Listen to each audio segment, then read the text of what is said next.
Amen. From the top of our head to the bottom of our feet, mind, body, soul. 1, 2, 3. Don't take no for an answer. Let's get it done. Let's get it done. Ooh-wee, baby.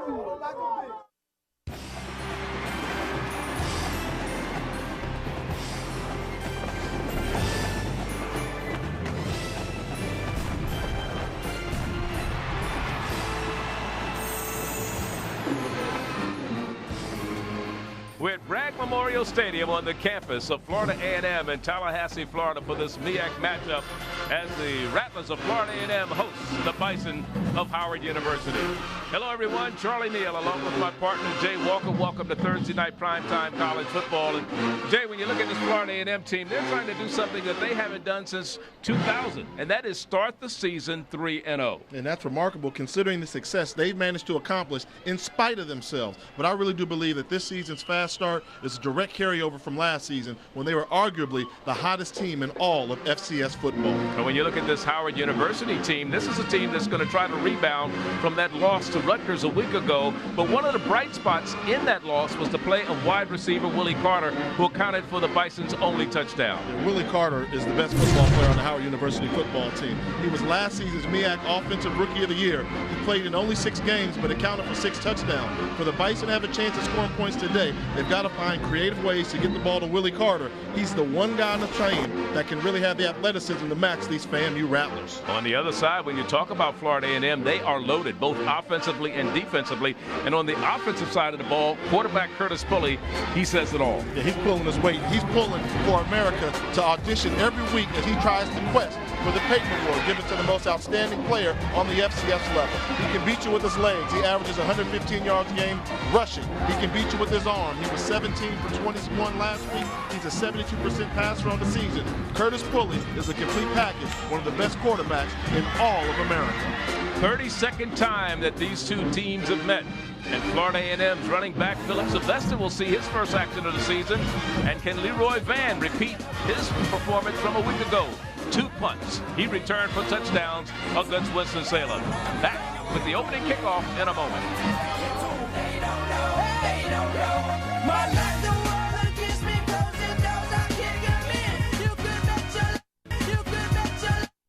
40 years ago, the Mid-Eastern Athletic Conference was established on the principles of educating and preparing student athletes for the game of life. Today, comprised of 12 outstanding institutions, the MEAC continues its tradition of athletic dominance on the playing field and academic success in the classroom. 40 years, 12 institutions, 1 mission. The Mid-Eastern Athletic Conference, celebrating excellence. I'm Dr. Love. Back here at Bragg Memorial Stadium, Jay Walker along with yours truly, Charlie Neal. Let's look at what's on tap for us tonight here from Bragg Memorial Stadium. Return of Philip Sylvester to the lineup for the Rattlers of Florida A&M. FAMU past and present, and Howard University raising the bar. And Howard University is always raising the bar, Charlie. Here's a look at Coach Kerry Bailey in his 3rd season as the Howard University coach. And Jay, how about the game plan for the Bison? I think the first thing you have to do is you got to eliminate the big play. FAMU is a home run hitter. They like to have big plays to beat you. Eliminate that. That could be interception, special teams, big run. Don't let that happen. And revenge factor. Don't forget, last time these two teams faced, Florida A&M beat Howard at Howard 51. At one point, they scored the game was 51-0. It certainly was 51-0. And Joe Taylor was the mastermind of that beating last year up at Howard University. Joe Taylor in his 2nd season in his 3rd game. And I'll tell you, how about their game plan? Pass defense. One thing Howard can do is pass the ball. At Florida State, with Florida A&M, sometimes they do give up big plays on the pass, and they've got to raise their competition level. So often they play down to the level of their competition. They've got to play at a FAMU level week in and week out. We know you're in Tallahassee, and Florida State's right down the road. I said okay. I wasn't going to do that, Charlie. Mendoza kicks off, and his Van fielding it at the 8-yard line. Very dangerous kick returner. There he goes to the outside. He's got to beat the kicker, and he's still on his feet. Across midfield, inside the 40, the 30, the 25, and out of bounds. Just kick it out of bounds, America. Just kick the ball out of bounds, America. Van, the great return. Look at this. Great job. What does he have? Vision. Sets it up to the right. comes back to the left, has a great lane to run through. The punter's not going to catch him. Good team special team.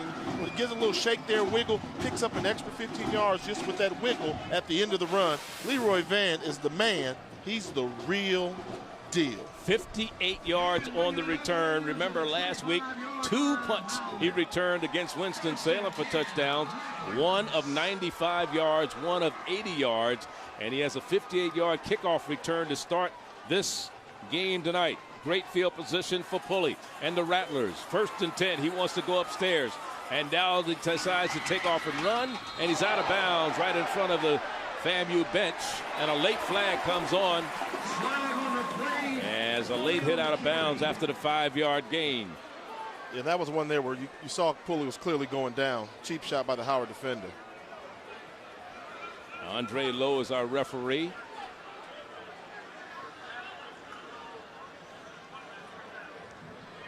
And let's look at our impact players for the Rattlers, Jay. Philip Sylvester, for the past 2 seasons, he's been the leading rusher. This is his 2009 debut. Look for him to get involved early. He loves killing the Bison. Averages over 100 yards rushing per game.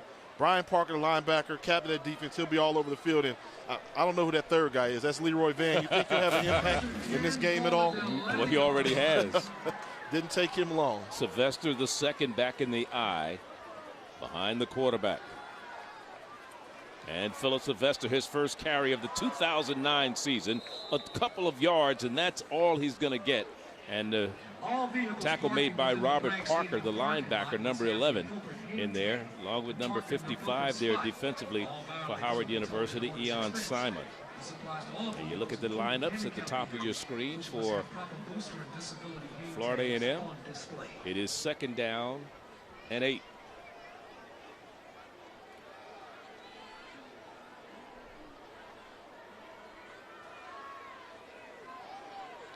Here's Pulley, handing off. Touchdown, Florida A&M. 2nd carry of the year, and Sylvester's in the end zone from 8 yards out. He's back. Philip Sylvester has been one of the best running backs in this conference for the past 2 seasons.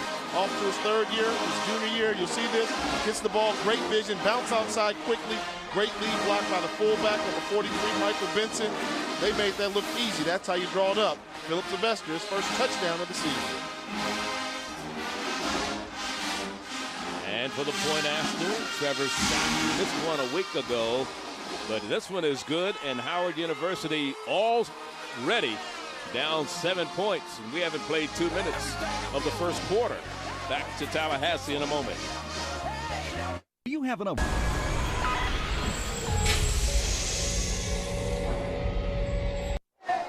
Back here at Bragg Memorial Stadium, where Howard University just got shell-shocked by the Florida A&M team on their opening possession. It started with Leroy Van's 58-yard kickoff return, a penalty, and then 2 plays later, they're in the end zone. I just saw the athletic director for Florida A&M, Bill Hayes, legendary coach in the MEAC Conference, and I asked him just quite simply, would you kick off to Leroy Van if you were coaching? His answer was simple.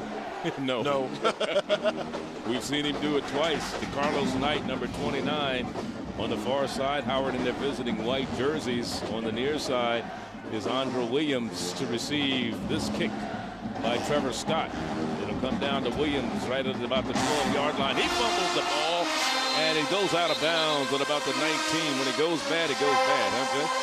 Charlie, sometimes there's a saying, there's a reason why teams are 1-10. And they've got so much to improve upon. They don't do the little things. One of the simplest things you can do in a football game is field a kickoff and hold on to it and help give your offense decent field position. You can't take advantage of that little thing, and how are you going to do the big things? Bill spotted at the 20. We'll get a first look at Floyd Hagler, senior from Orangeburg Wilkinson High down in Orangeburg, South Carolina. I don't know how far South Carolina State let him get away from there, huh? That doesn't happen too often, No, but it if you doesn't. let one slide through the crack. So it's 1st down and 10 for the Bison of Howard University. They keep the ball on the ground and bouncing it to the outside, and not much running room that time for Charles Bryce, the running back, and he's brought down by Greg Bowler, the linebacker, immediately. Yeah, let's take a look at the impact players for Howard. Floyd Hagler has to show senior leadership. Hey, he's been here before. Learn how to win here. You got a young team on offense. You've got to carry him. Armando Jamison, you got to be all over the field. Whether it's track and pulley, seeing where he's going, you've got to be there. And they've got on the defensive line, you got Corner there. Got to be all over the field. He's got to muscle his way. Hagler. And he has the ball out to about the 28-yard line. As you line up for Howard University across the top of your screen. Hughes on the reception. 3rd down and 2 for the Bison. So a very makeable 3rd down. And I think they're better equipped to convert on 3rd downs this year because they have a controlled passing attack, not just trying to go downfield all the time, just trying to pick up positive yardage every time they pass the football. Bryce the lone setback in the backfield. They're working out of the shotgun. In motion is Nelson. And they give it to Bryce, and he has the 1st down across the 30 to the 32-yard line. So they pick up the 1st down, so that's good news for Howard. Yeah, and I saw something there. You know, although it's a little simple 3rd and 2 play, I saw Howard win the battle of the line of scrimmage. Florida A&M played man-to-man coverage across the board, and they put 8 people in that box. Howard was still able to pick up the yardage, even though they had an 8-man front. Maybe that's a sign that the Bison can win the battle of the trenches. And they have a young offensive line, and that's good news for Nick Calcutta and the offensive staff. He's the offensive coordinator. In motion is Graham, and going to the right side is Bryce again, and he picks up about 3 to the 35-yard line. So Howard University trying to keep the ball on the ground. Finally, the stop made by Fabian Wilson. Also in there was Demetrius Lane, number 58. And that's what you're going to need to see from Florida A&M. You're going to need the defensive line to play stout and then allow these athletic linebackers to get involved and make tackles. All the plays coming in from the sideline from the offensive coordinator, Nick Calcutta, in his 1st year as the offensive coordinator for Howard. And now here goes Hagler using his legs, dives forward for the 1st down across the 40 out to the 43-yard line. So Howard University, they started at their own 20. They've picked up 23 yards on this drive. Now, one thing you got to see, you'll see the blitz coming from the outside on the right side of your screen. That's picked up. They did a good job of covering one blocker on the outside, but somebody slipped through the crack. Hagler had his leadership ability, knowing the protections in the scheme, realized we've got the outside man covered. Somebody else is running free. He took off and made a quick decision and picked up the 1st down. The second 1st down on this drive for the Bison. Again, we've got Nelson in motion.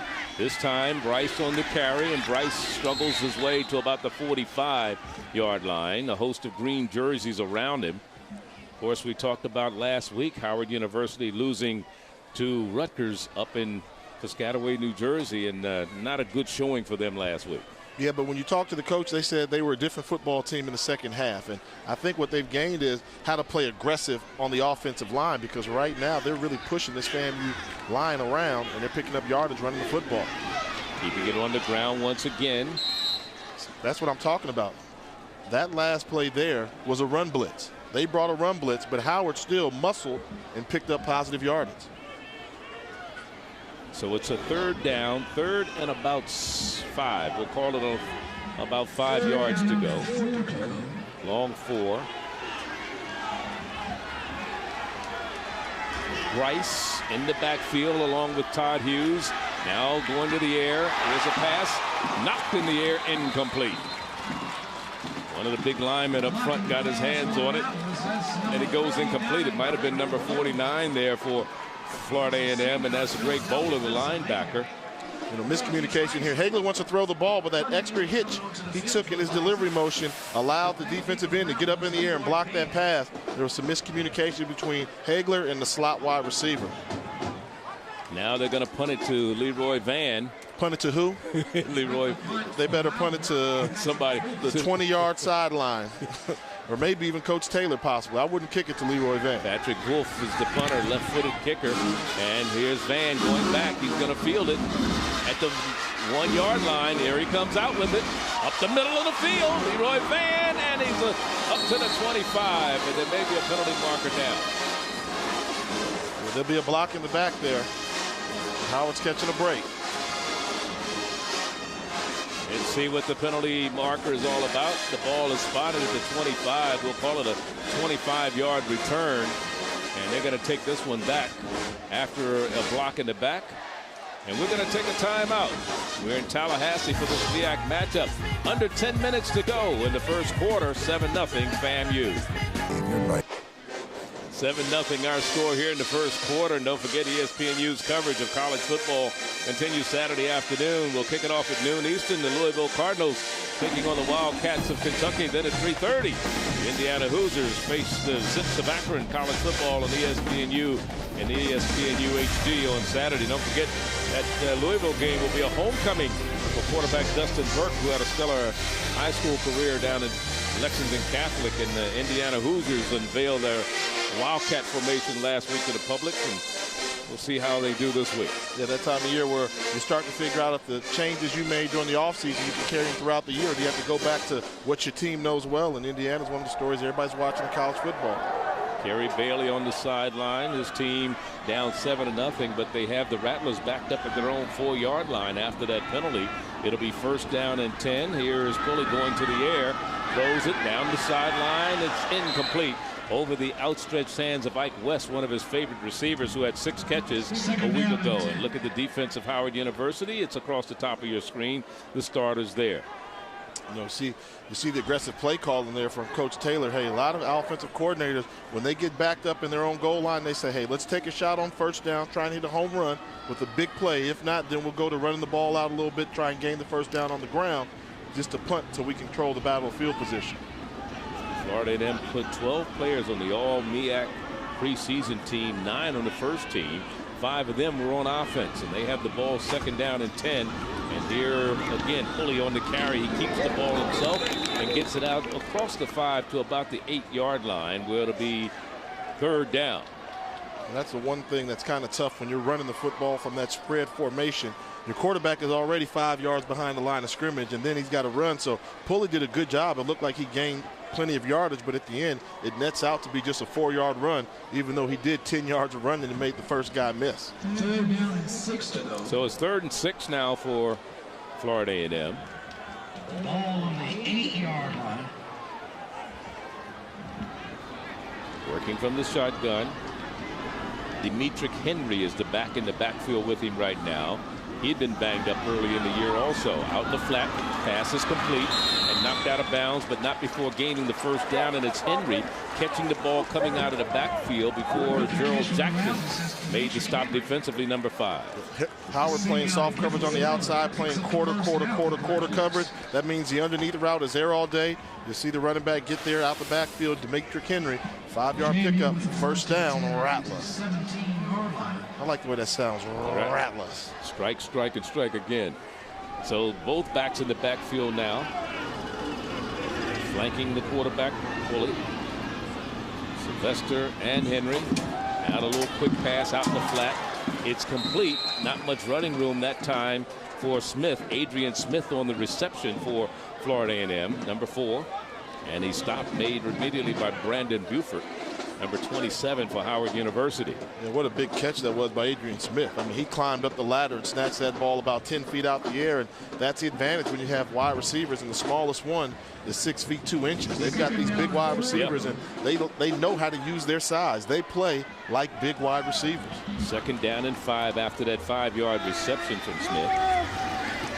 Play action now. Pulley, a little trouble, got some running room on the far side, follows his blocker perfectly, and is at midfield, just close to midfield before he run out of bounds. Run out at about the 42-yard line, right in front of the Florida A&M bench. I'll tell you, he had all the student body from Howard going one side, and he was all alone the other side. He did. You know, look at the way he set up the big offensive line with the lead block by Anthony Collins. He slowed down so the big fella could get involved into the running game. And a lot of younger quarterbacks, they would have just taken off running. Pulley did a good job of setting up his blocker and picking up the big play. 20 yards on the run.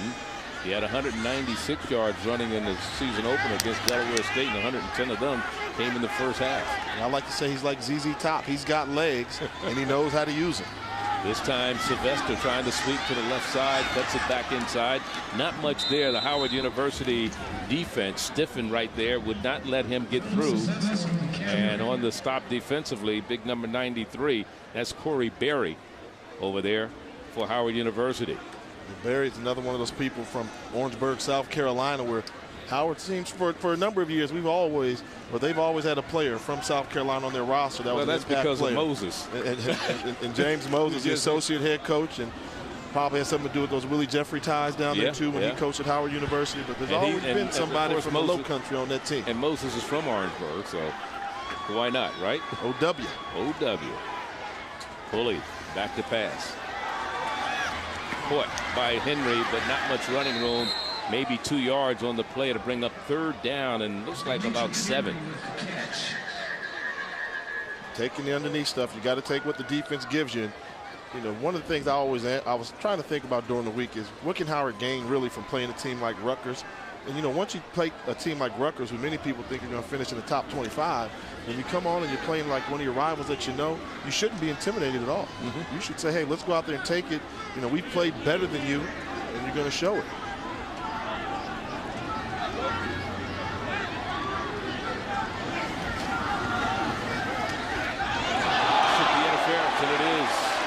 There's no question about that. Brandon Buford picks up the flag as he was draped all over Ike West. Look how many flags are on the field. I've never seen 3 flags on the field. I mean, we could throw one from up here. From up here. And then he was arguing it. That's what gets me when they argue the call. You know, good recognition there. When you see one-on-one coverage, what do? You take one of those slant routes, make him make the tackle.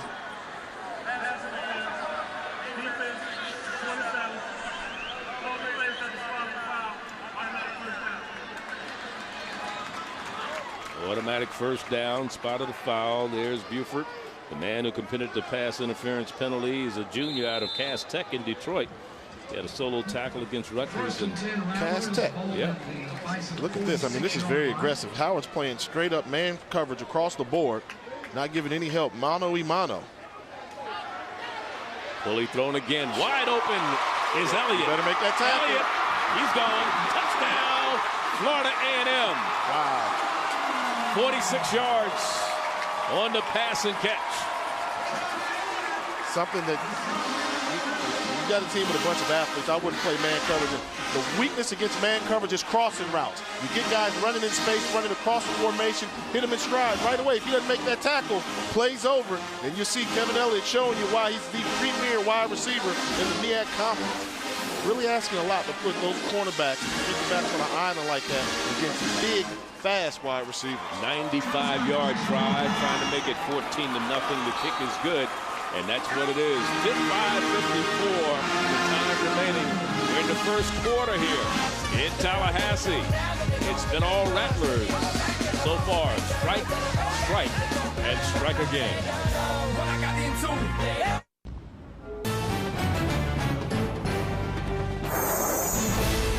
ESPNU College Football Primetime is brought to you by Enterprise Rent-A-Car. We'll pick you up.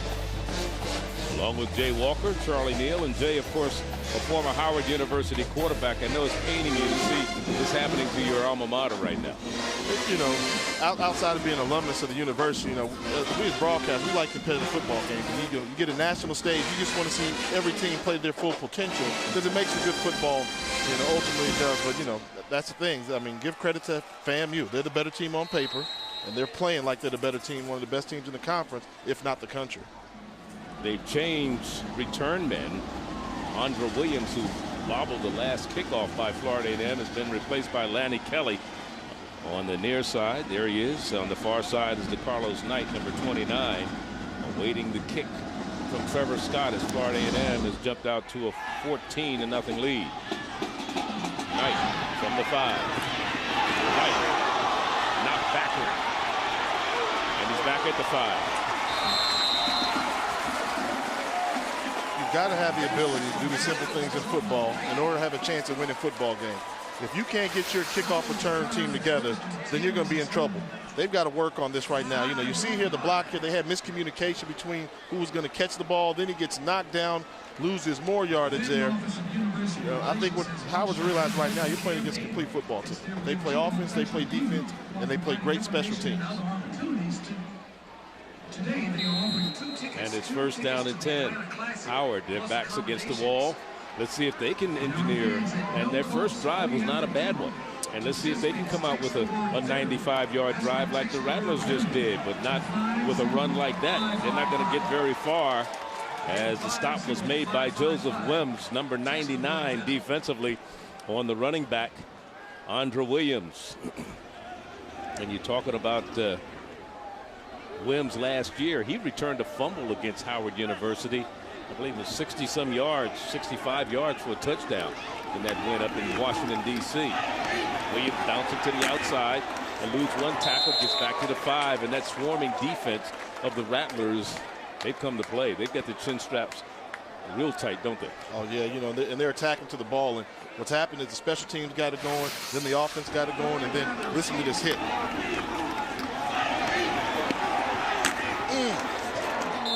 Curtis Holcomb coming up there. When you're going to play cover 2, when you're that cover 2 cornerback, it's your job to keep everything in front of you inside. That's how you do it. It doesn't hurt when you can lower that shoulder a little bit too. Floyd Hagler with Charles Bryce in the backfield with him, gives off to Bryce. Now Hagler keeps it.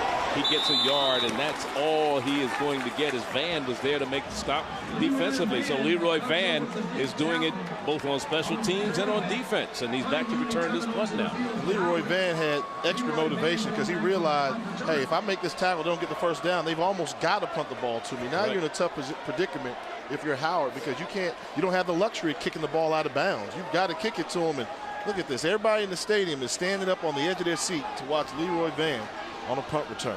Preseason #1 all MEAC as a kick returner. And second in the nation in kick returns. From the 40 of Howard. Right up the gut. There he goes to the outside. Touchdown, Florida A&M, 40 yards. He's unbelievable. We're in Tallahassee. Prime time is back in Tallahassee, Florida. Yes, I said that, Deion Sanders. Leroy Van is the new prime time of Tallahassee, Florida. Don't kick him the ball. Just take a safety. Last time I checked, 2 points was less than 6 points. And you know what happens? It's contagious. When you know you've got a return man back there, then everybody wants to block a little bit harder. Often you have guys on special teams that just kind of go through the motions. This special team unit, Florida A&M, they're motivated, they're hungry. Well, Joe Taylor always talks about offense, defense, and special teams. And in the last 2 weeks, 3 punts he's returned for touchdowns, 2 last week. Here's the 40-yarder tonight. You can't give a return guy like Leroy Van 10 yards to get going. You know, a good team is going to angle kick that ball somewhere where your gunners can get there. Nobody got to him within 10 yards. And look at that. You got the armed forces over there, and they're excited. You think he's going to be on SportsCenter again this week? You know, he was the #4 play on SportsCenter last week for those 2 punt returns. Let's go back to last week and revisit what happened last week. He had 2 punt returns against Winston-Salem. That was a 95-yarder. This Leroy, #4, top 10 plays of the weekend. Yeah. Hey, yo.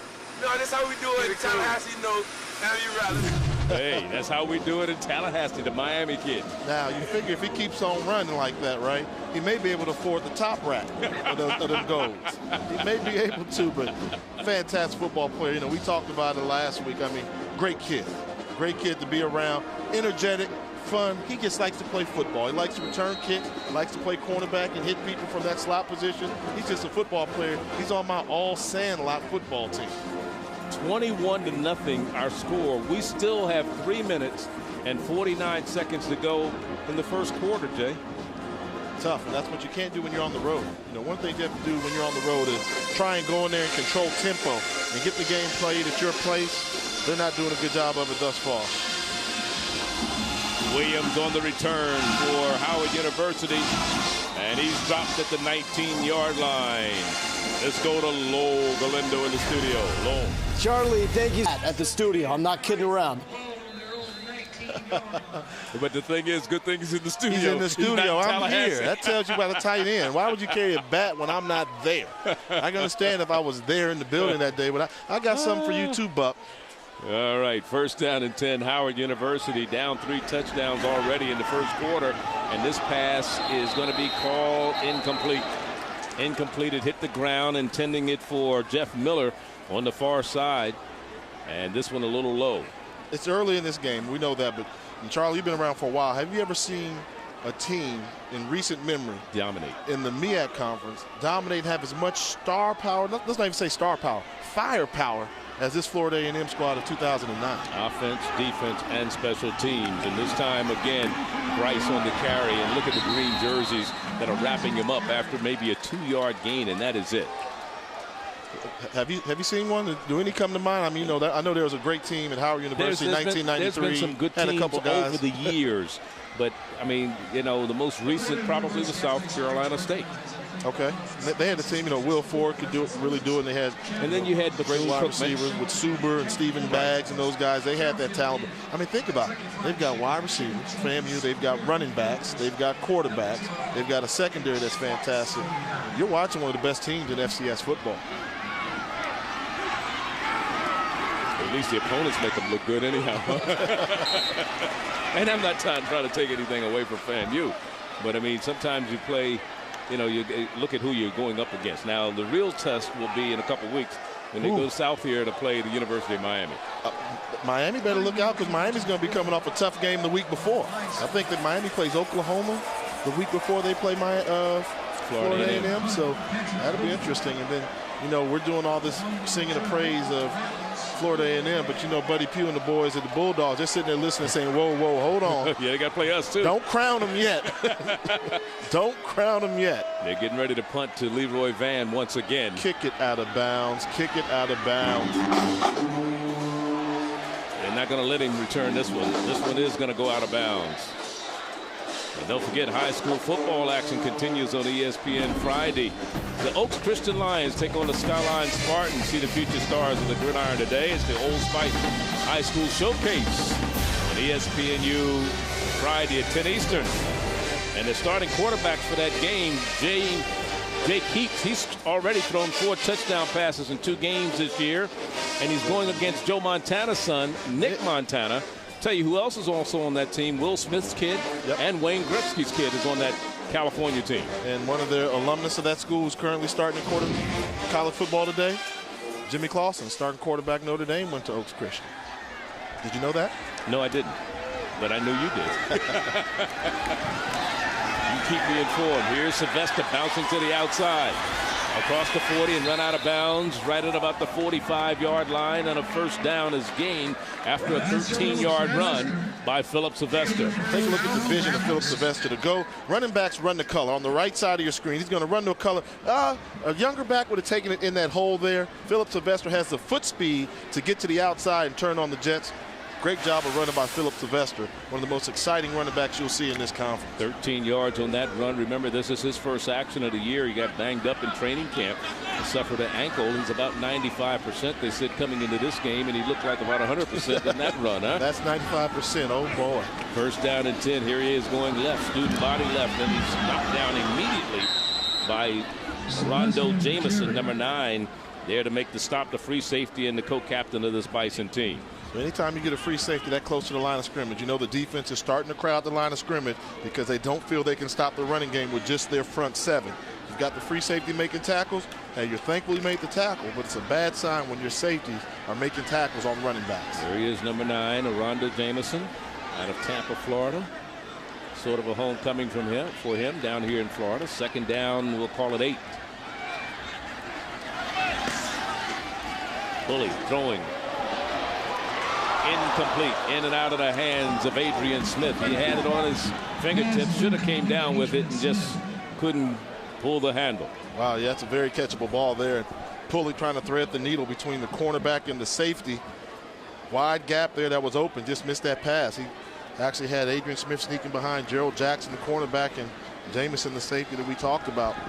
That's what you want to do. That's the location where that ball has to be made. And they're going to play cover 2. You got to thread that needle in between the cornerback, but before he gets to the safety. Third down.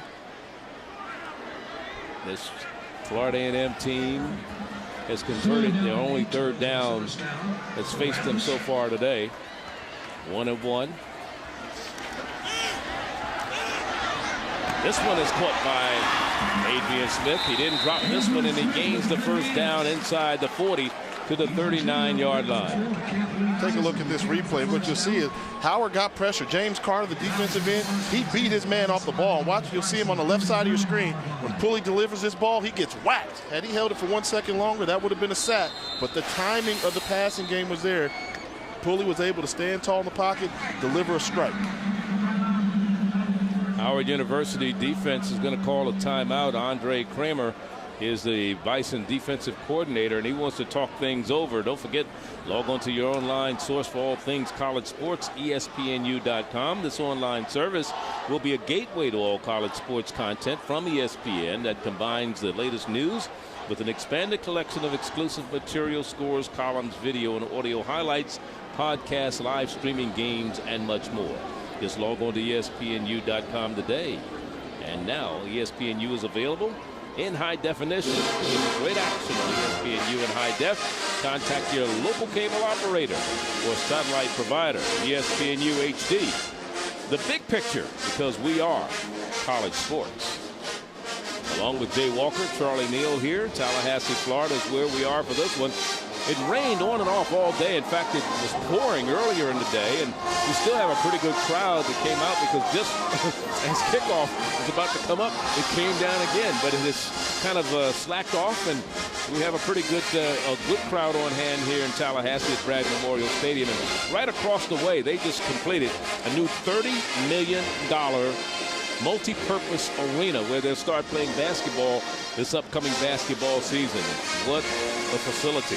Oh yeah, it's really nice. It's state of the art. You know, you go inside there and you definitely know you're on the campus of Florida A&M because they've got orange and green everywhere on this part of Tallahassee. And there it is, the multi-purpose arena. They call it the new University Showcase. It's now in operation, and we'll get a chance to look inside a little later on with Professor J.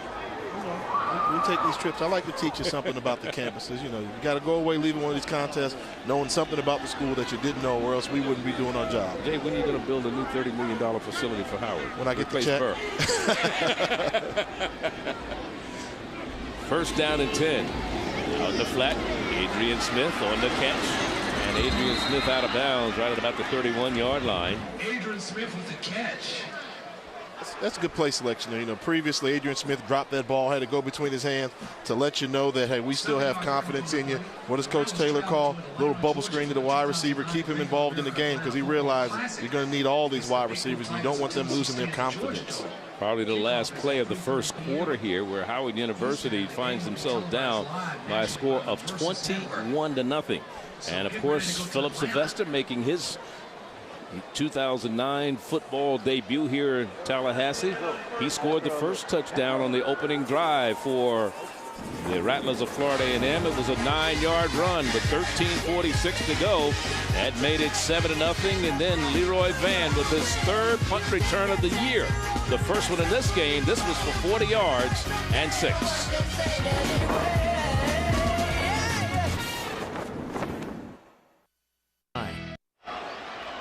As we start the second quarter, 21-0 Florida A&M. Joe Taylor, 28th year as a head coach, 208 wins. Let's look at the top 10s. Florida A&M right behind South Carolina State in the latest Sheridan HBCU poll. Florida A&M second, Grambling third. We'll see them again later on down the year. We'll see Prairie View against Alcorn State. Shaw raising its head. I'll tell you, they're playing very well. They beat Bethune-Cookman earlier in the season.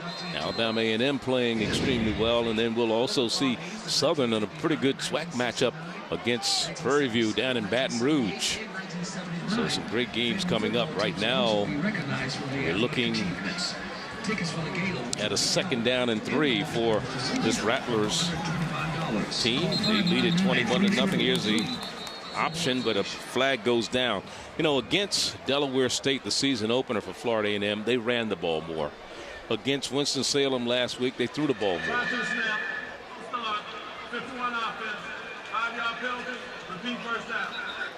And tonight, they mixed it up pretty good, haven't they? You know, they're going to tell you we can do whatever it takes to beat you. And credit to Coach Taylor. When we sat down and talked with him, he says in every practice they have, they make sure by design they run the same number of passing plays as they do running plays, and the same number of special teams play. Paying attention to detail because he's one of those guys that he just doesn't believe in ever being one-dimensional. Right. He could have the best running back in America. He's going to throw it. He's still going to throw it when the situation calls for it. Third down now, or second down rather, after the 5-yard penalty. 2nd and 8. Now Pulley wants to go to the air. Has some running room, takes off, slides down to the 35-yard line. One of the things he also told us when we were talking to him yesterday is he goes where they're not. So, he wants to go where the defense isn't. Yeah, and that's what you have to do. I mean, offense is simple sometimes. Wherever there's a weakness in the defense, he wants to take it. So that's what they're doing there at Florida A&M. And you see Pulley here. Look at the vision. Read one, read two. Not there. Okay, let me find my running lane. Then he decides what lane to run through. Gets as many yards as he can, get down, live to fight another day.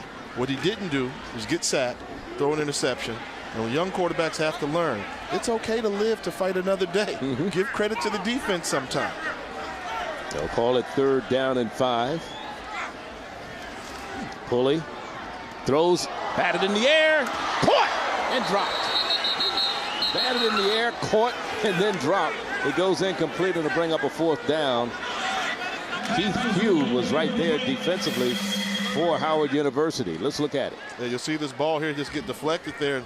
That's one where the defensive back did a good job of getting on the back of Kevin Elliott. And Elliott, such an athlete, tried to go over and make a play and got his bell rung. Ding dong. He caught it and then got hit again.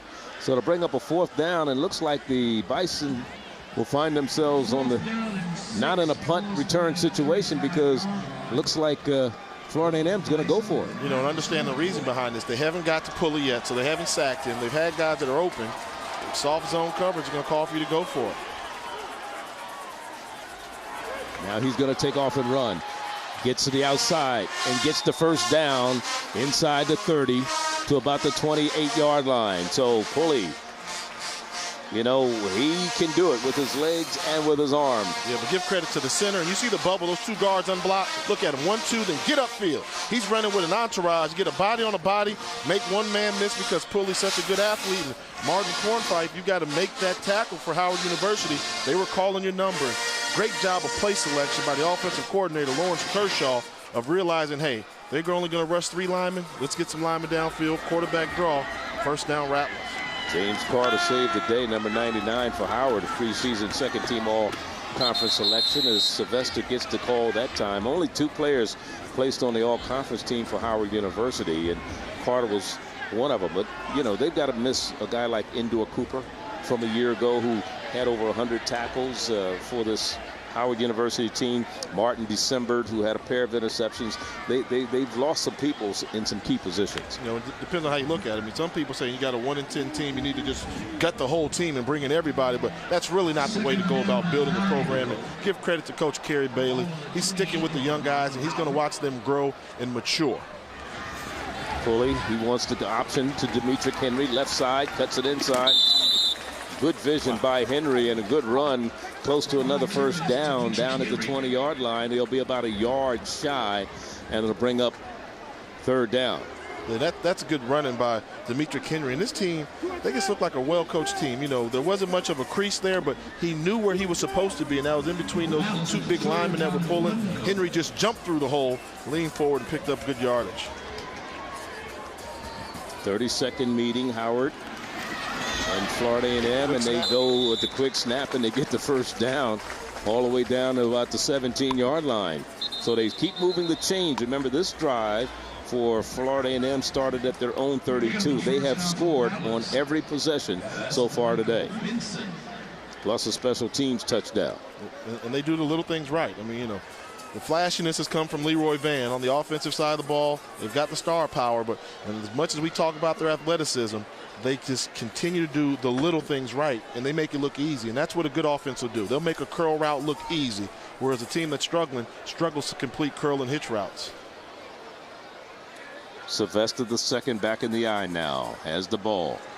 Goes to the left side and is down to the 10-yard line. Goes Philip Sylvester, finally brought down by Keith Pugh, number 13 defensively. Now, we've seen some running backs, and the MEAC conference has some running backs. I argue that there are not too many to hit the hole as fast as Philip Sylvester. Takes him 2 steps to get up to full speed. He runs that rock hard and fast. And as a running back, trust me, Your coaches never get mad, and your linemen never get mad when you hit the hole hard and fast.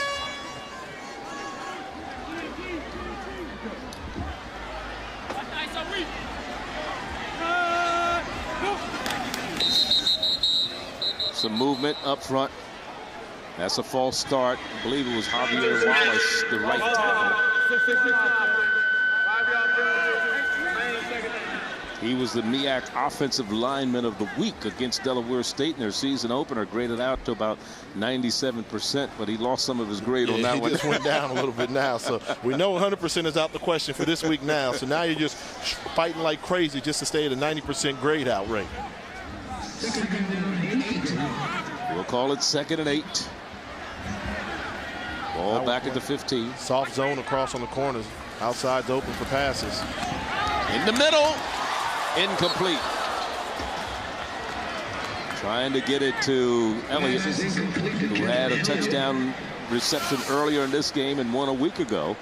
Dropped that one. Yeah, this is one of the strong arm quarterbacks try and take things from defense sometime, and ball was a little bit behind, turned Kevin Elliott around, and Rondo Jameson was there to put a good lick on him, and that's what you got to do. When wide receivers come across that middle, you're supposed to let them know, no, this is my territory. You don't come in my zone. And if they are going to dare you and try you, you got to put a good hit on them so they think about it the next time. We talked about Endor Cooper, who was the leading tackler of the Bison a year ago gone.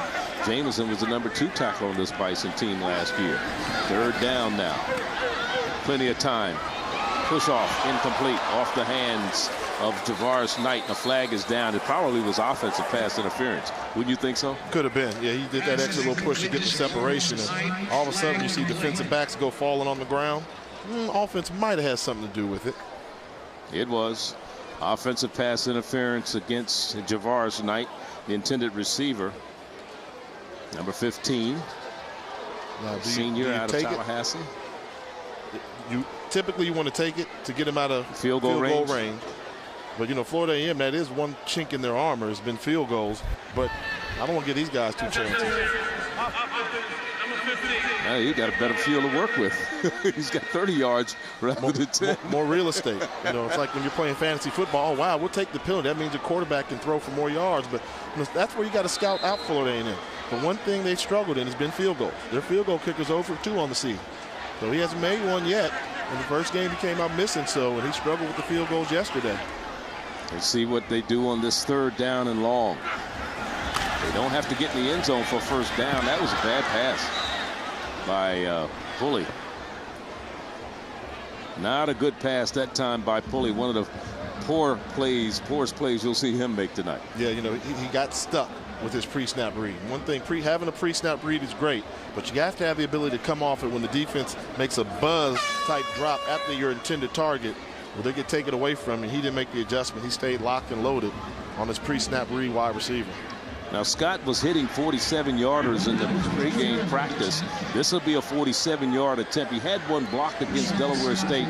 Missed one a week ago against Winston-Salem. Let's see what happens here. This one has the distance, and it is good.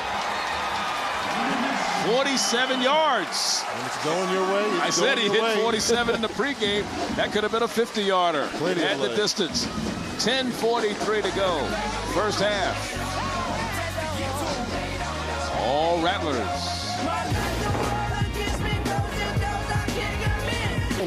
So, Charlie, the Florida guys obviously know how to put up points. Yeah, they're putting up some points against that's Georgia Tech and Miami, and then, of course, what's happening here. Yeah, and what a great job by Miami, University of Miami. I mean, Georgia Tech embarrassed those guys last season. They came back this year. Looks like a completely different University of Miami team. And Ja'Cory Harris continues to grow before our eyes. He was a winner at Northwestern High School down there in Miami and has brought his winning ways to Coral Gables. And the U, maybe a little premature, but are they back? Everybody was afraid. They said if they can get off to a 2-2 start in their first 4 games, that'd be remarkable. Well, hey, they may try and take it one up better than that.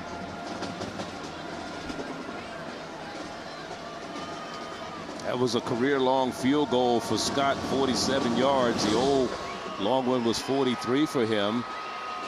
And this one is bouncing and is going to be returned by Williams. And Williams swarmed under after he crosses the 20 out to about the 24-yard line. Howard will get the ball for the 4th time tonight.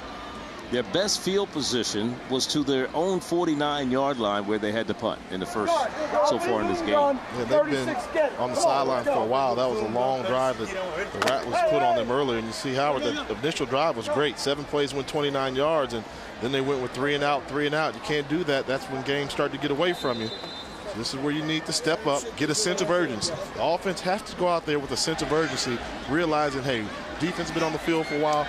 Let's get some points on the board. Let's not let this game get away from us. And we haven't seen Willie Carter involved in the offense so far today. He's their leading receiver and the Rookie of the Year in the conference a year ago, and falling down in a fumble on the handoff to Williams, Andre Williams, and a loss of a couple of yards.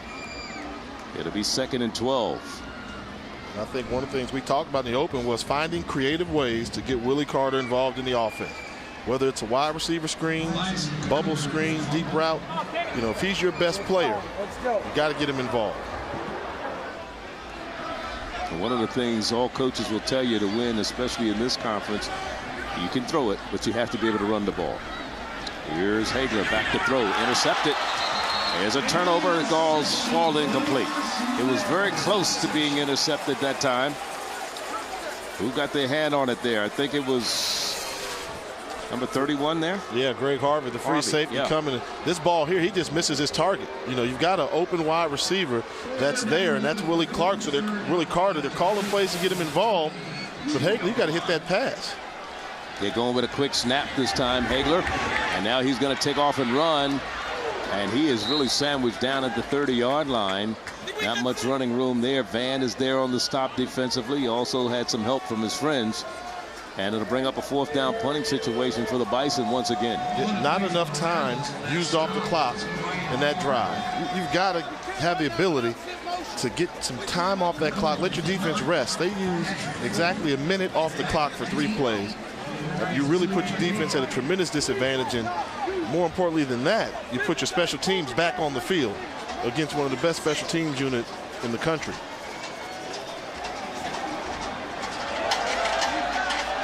This is the 13th time that Wolf has punted this year. Well, they're keeping it away from Van, but he's given Florida A&M great field position right at about the 45-yard line, their own 45. You got a great return man back there. Don't let him touch it. 25-yard punts. Don't let him touch it. That's what it was, a 25-yard punt for Wolf. But he has punted 13 times this season. He punted 9 times against Rutgers, already 4 times tonight. Yeah, and, you know, and we talked about certain teams, you know, BYU went against Tulane, and they didn't even punt the ball at all. So that tells you shouldn't have to have a punter come on the field more than 4 times, let alone 9 times in the game, and on pace to shatter that mark. Not a record you're proud, not a record you're proud of, right? Not at all.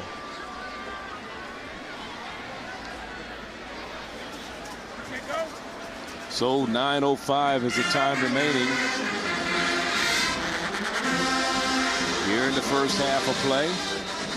This Florida A&M team next week will be in Atlanta to take on the Tigers of Tennessee State. As you look at the numbers on Curtis Pulley, 6 of 11, 85 yards and a touchdown pass to Elliott. And then they go down to Miami before taking on the Bulldogs of South Carolina State. They don't play back here at home till October 24th, and that'll be Norfolk State. They'll take them on for homecoming, and the ball is dropped and Pulley falls on it. He wasn't paying attention to the snap from the center because it hit him right in the hands. Looked like it snuck up on him a little bit. Down there, you know, you got a big, tall quarterback. He's 6 feet 4 inches. Center, you got to hit the target there. Nah, you can't blame that one on the center there. Pulley just took his eye off of it. So they lose 4. Back to the 41-yard line. This Howard University team will play in Washington, D.C. across town at Georgetown next Saturday. The Mayor's Cup. And then they play Winston-Salem State at home before traveling on the road to Hampton and Morgan.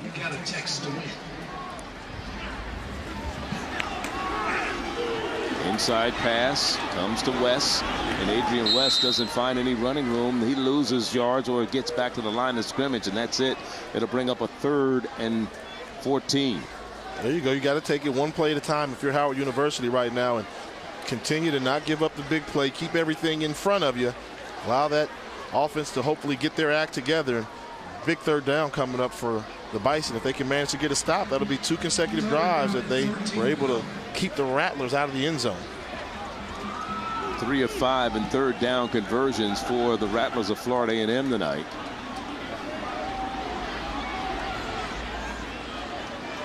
Man-to-man coverage. Here comes the rush. Here's a pass outside.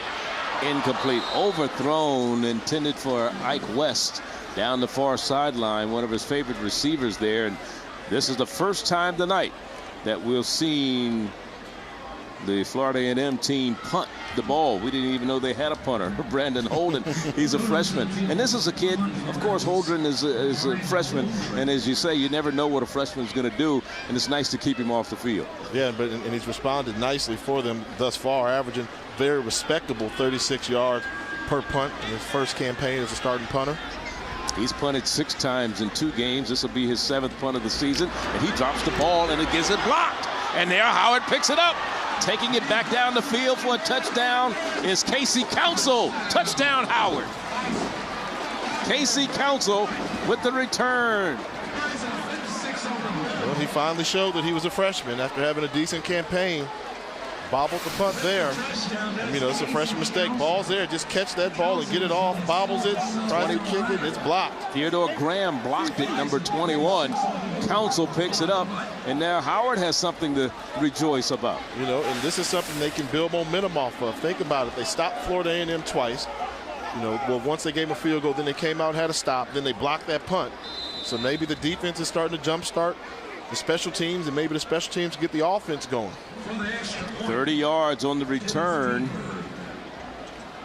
of the block punt by Council. Now for the point after by Viberg is good.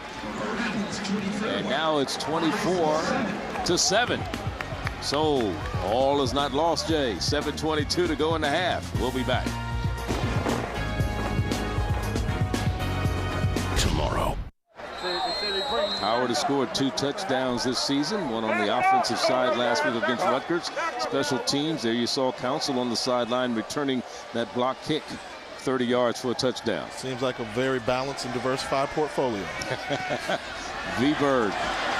I make that not Viberg, but rather Mendoza with the kickoff, and it's a short kick.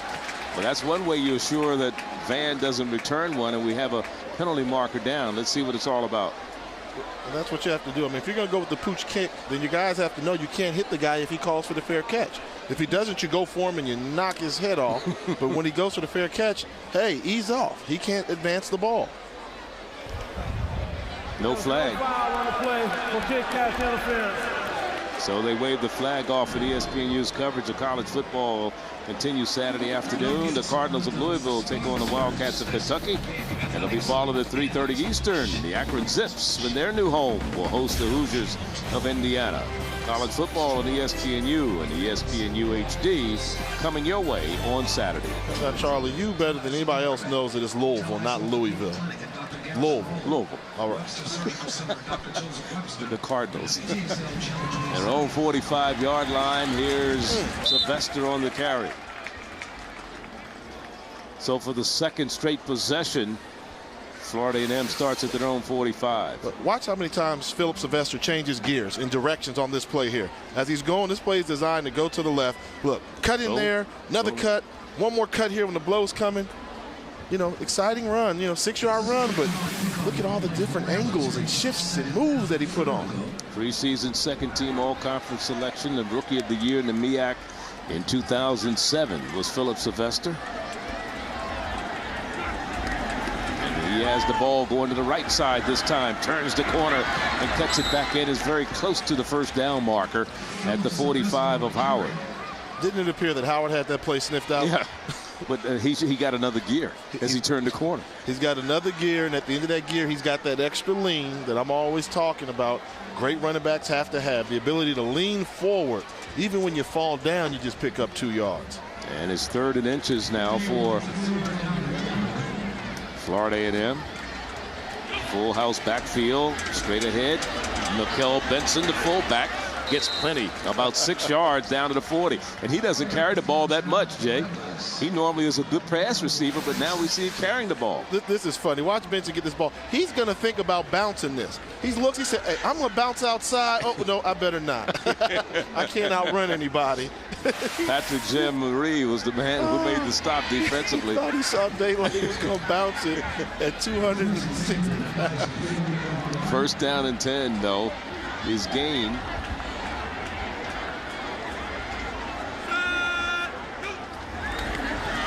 Sylvester to the secondary. There he goes to the outside. Sylvester still on his feet. 20, 15, 10, 5 touchdowns. But there's a penalty marker down. But I think the penalty marker was set up by his cutback. I think so, too. And was it that the defender was in a bad position and he set the blocker up to commit the penalty? Wow. Yeah, they're going to call holding on Adrian Smith, but nah, I mean, Phil Sylvester had that. This guy was spun like a top. Look at right here. This is what they're going to call him. He's got the block. Sylvester makes the cut. He holds onto his jersey. He was by it, but yeah. He was engaged there. So that was a 40-yard touchdown run that's been called back. Mr. Excitement. So if you're Howard, you dodge the bullet there. So it's 1st and 5 from the 35.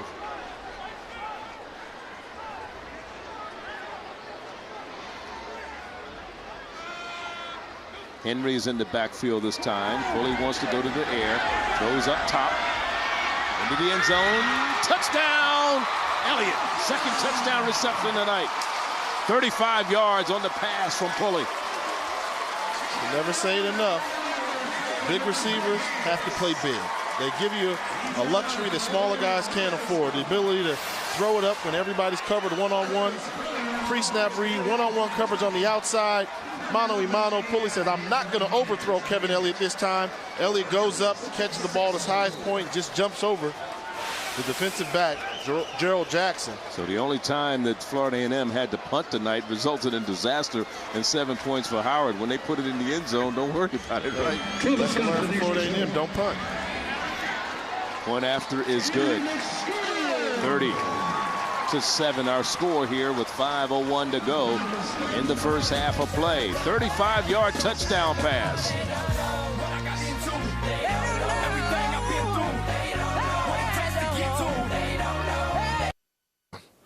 It's your boy, Professor J, bringing you this week's Things You Should Know from the brand new gymnasium here on the campus of Florida A&M University.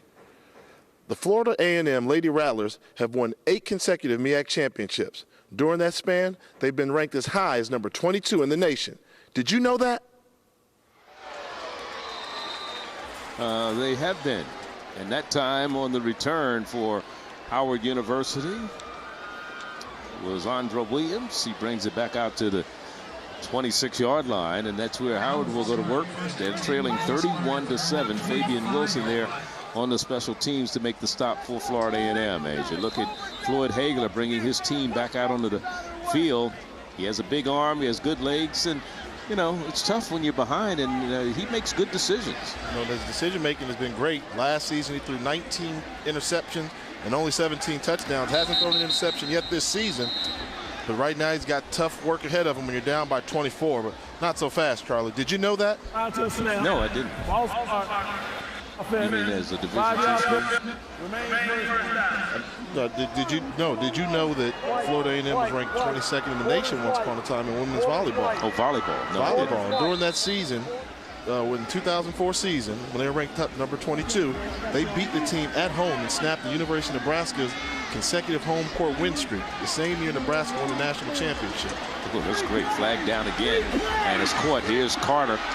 They finally got a pass to him tonight. We were talking about how quiet he has been. A couple of penalty flags are down. Let's see if it's offsides against Florida A&M. Flags on both sides of the line of scrimmage. Head linesman and the line judge, and it's against Florida A&M, rather. Andre Lowe, our referee. Offside. Defense. That penalty decline. Results of the play in the first half.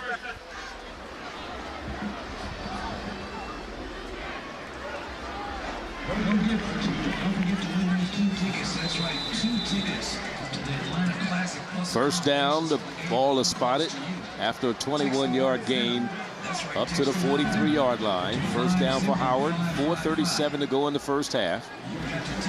This time, Hagler keeps the ball and gains a couple to the 45.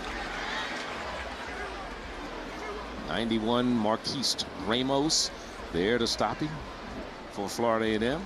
That's what you need to do if you're Howard University. Get a little offensive rhythm going. You know, sense of urgency before you go into the half. Pick up a couple first downs, and they got Willie Carter involved, and you can just tell by that one little simple catch how he made the defender miss why he's a special talent. Rutgers had issues with Willie Carter, and make Florida A&M have issues with Willie Carter too. And there's another pass into the. There he is. A little quick slant, and Willie Carter on the reception. Here's a young man that played only 6 games last year before he broke his ankle, and still was named Rookie of the Year in the Mid-Eastern Athletic Conference because he wound up with 44 catches, 477 yards, and 6 touchdowns. Well, the coaches that make those selections for the team, they know talent, and Willie Carter is a special talent. From Denmark, South Carolina, went to Olar High there. First down and 10, Howard. Now Hagler keeps the ball and down to the 40-yard line. Taking some punishment there, keeping the ball, isn't he? And it's reasons like that why I'm not a big fan of the spread offense, because you do require your quarterback to run. And every now and then when you're going to run the football, you got middle linebackers that are going to be waiting for you. And as a quarterback, I really didn't like getting hit too often, Charlie. We know. Yeah, you in a pro side type offense, so you didn't have to worry about it too much. It could run, but didn't want to run. Yeah, you had a famous run against North Carolina A&T. We'll always remember that one in that homecoming down in Greensboro. That was in overtime to win the game for the Bisons. And there's some good second effort that time by Willie Carter once again. Preseason second team all-conference. You know what is so funny in the story about him? You know, he didn't come here or hadn't played any wide receiver till he came to Howard University. In high school, he was a quarterback and a defensive back. And he looked up on the board, and there was his name under wide receiver. He says, what am I doing? You know? Son, you've been moved. He has been moved.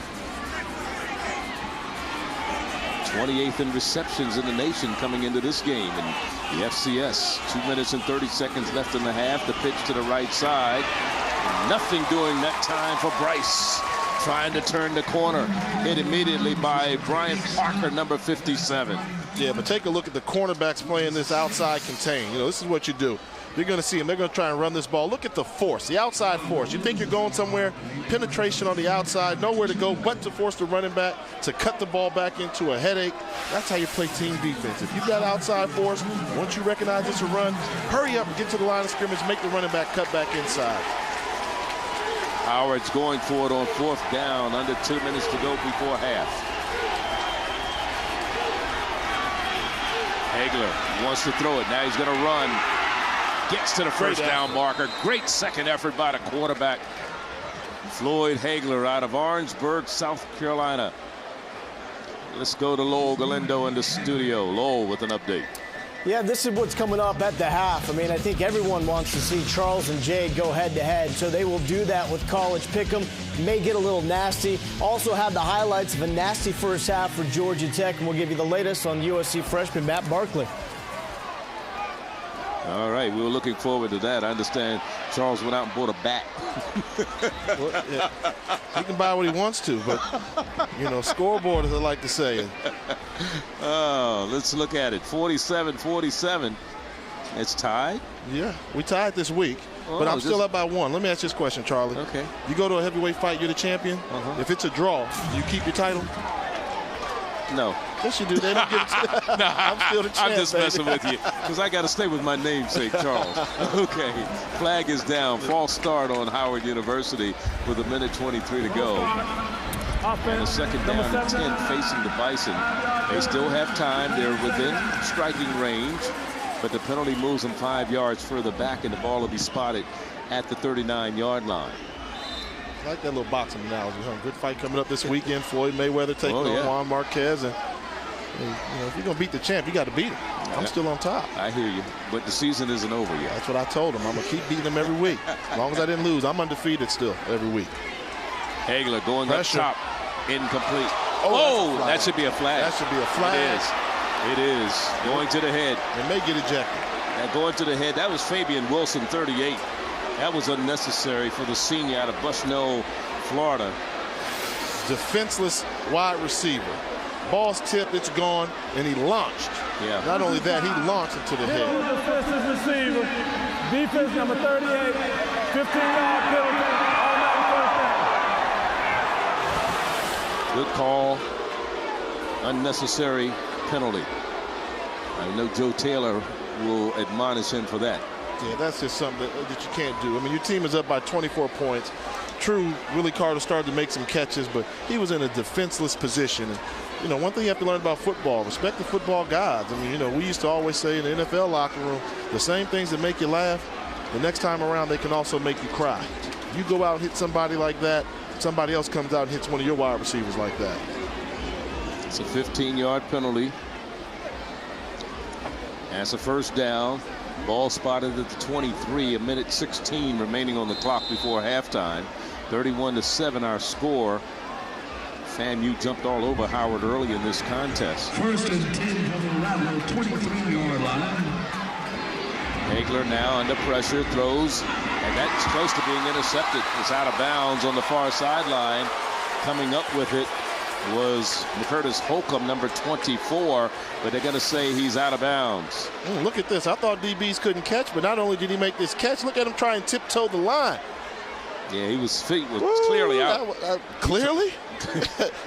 I don't know about clearly.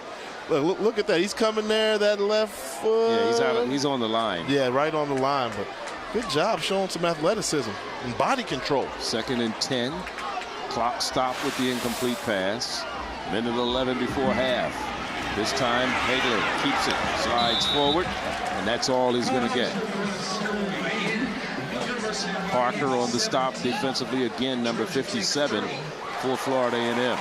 Aggressive play calling by the defensive unit for Florida A&M. They're really bringing blitzes. The D coordinator, Tim Edwards, and Earl Holmes, they're trying to get the sack to get Howard out of field goal range. Bringing pressure every play. Hagler, here's a pitch, option to the right side, and nothing for Bryce. As he stopped at the 21-yard line. Howard still has 2 timeouts left, and they're going to use one right here. Let's look at Saturday's schedule right here on ESPNU. Some pretty good games. Louisville and Kentucky. Louisville, Charlie. Louisville. I'm sorry. Indiana against Akron. Of course, Louisiana Lafayette will travel to LSU, and then A&T. They could go 3-0 for the first time, I believe, in quite a while. I think it was 2003 that they went 2001 at the last time the Aggies went 3-0, and new coach there, which is kind of interesting. You know, and what makes it even more interesting, he's, you know, the coach at Florida A&M, I should say at North Carolina A&T, is a disciple of Joe Taylor. In fact, he has 3 coaches that coached under him, assistants, who are now head coaches in the MEAC. Louisville versus Kentucky. Take a look at Louisville. Governor's Cup, you know. Talk about Lexington and Louisville. They're not separated by much, and a lot of horse farms in between the 2 campuses, but good time down there in Louisville. So they're going to try the field goal here on 4th down. 39-yard attempt. This will be G-Berg. The kick is up, has the distance, and it is good. So a 39-yard field goal with 33 seconds to go.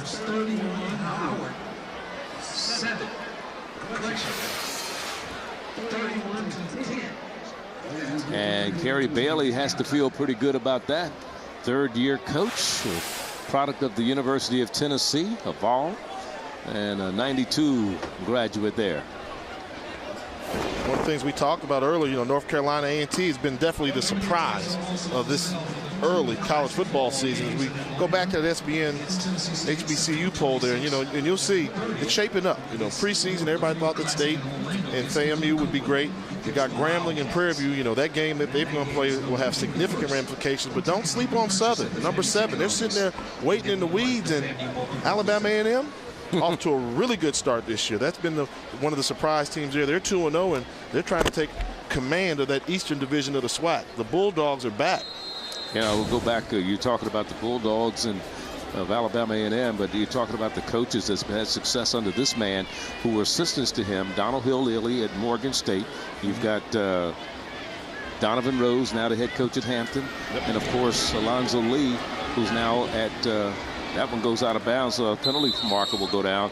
Alonzo Lee now at North Carolina A&T, and then Waverly Tiller at Elizabeth City in the CIAA. They all were assistant coaches under Joe Taylor. In fact, Alonzo Lee at North Carolina A&T played for Joe at Western Illinois. Free kick out of bounds. Offense. 5-yard penalty. We'll re-kick. So they're enjoying success as head coaches, 3 of them in the MEAC. So it's interesting when the pupil goes against the boss, the former professor, right? Yeah, it is. And, you know, imitation is the greatest form of flattery. And everybody wants to imitate the recipe that he has. And I mean, look at Coach Taylor's recipe. And he coached at Howard. How did he get away from Howard? Had 1 year at Howard, and it wasn't a good year there. But he managed to get away from Howard after the '83 season. 4 black national titles at Hampton University. #1 in winning percentage among HBCUs. And one of the most impressive things he was able to do in my eyes, take a Division II program like Hampton, get them ready for Division I football when they joined the MEAC. Right away, day one, yeah, they were hitting the ground running and won national titles too. Van from the 28. Van to the outside, but brought down at the 40. Good tackle. Good defense down there by Keith Pugh, number 13. Also there, number 24 for Howard University, Casey Council, making sure he didn't get loose.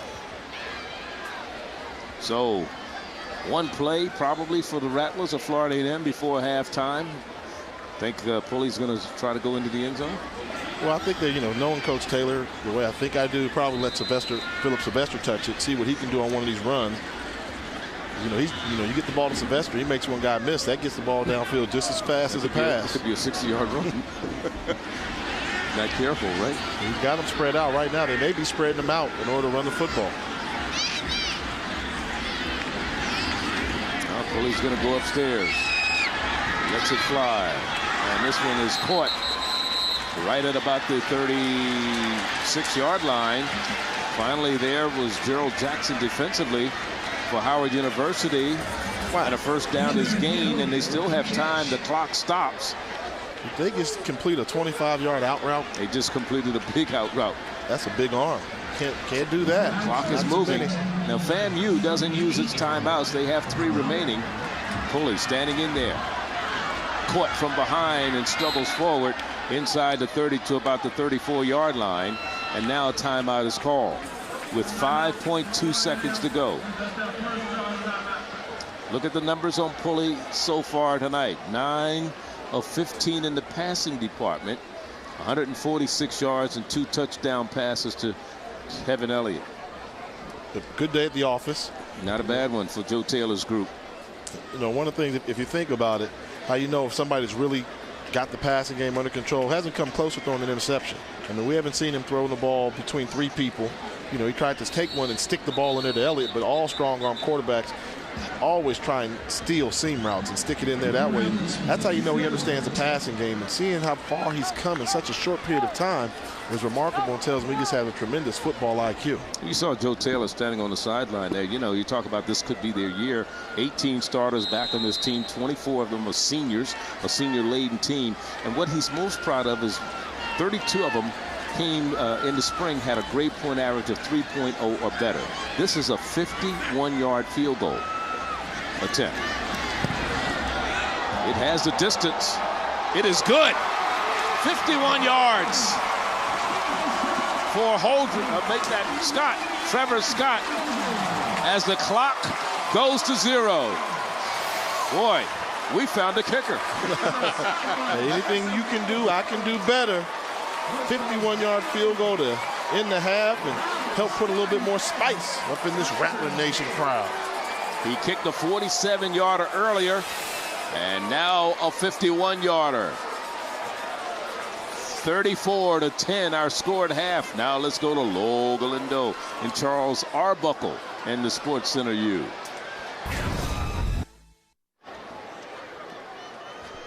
(34-10) here at halftime as we get ready to start the second half of this one. And J.U. and the Batman, Charles Arbuckle. But let's look at some first half stats. Here's the first touchdown.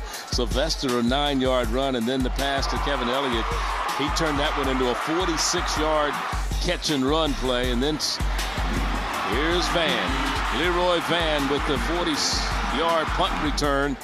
And then the touchdown in the end zone again. Here's Kevin Elliott on the receiving end of this one. And the kicker hits a 51-yard field goal as the clock went out to zeros at the half. Keep in mind that Howard got on the board. Their touchdown was a block punt. That gave them their 7 points. And also, the Bison were fortunate they had a touchdown run by Philip Sylvester called back. But then they scored on the next play.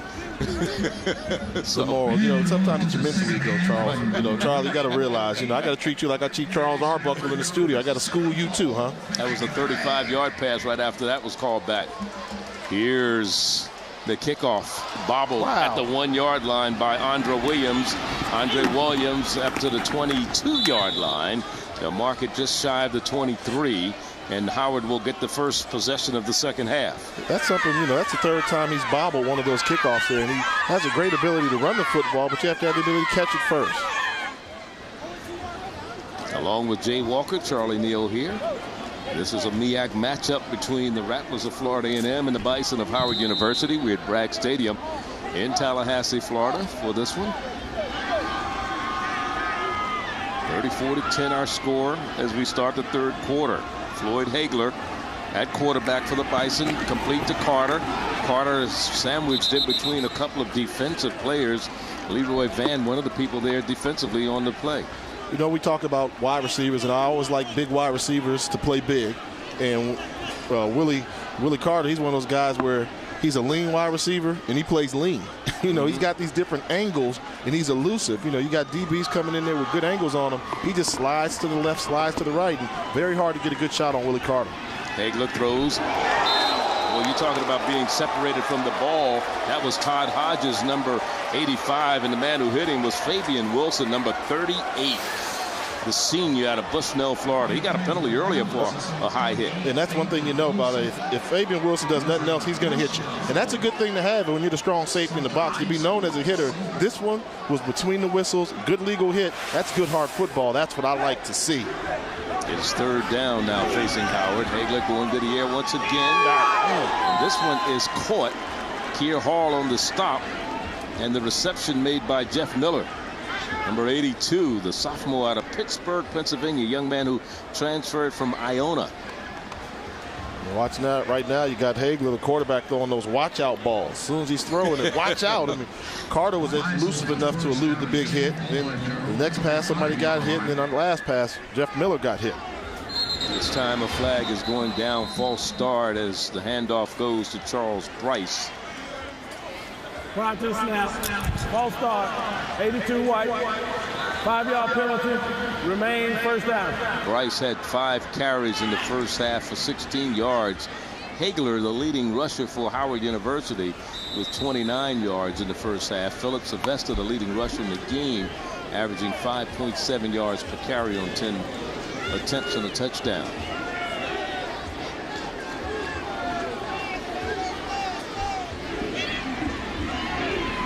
Hagler, this one in and out of the hands of the receiver on the near side, and that was Dokes out of Little Rock, Arkansas, transfer out of Tulsa.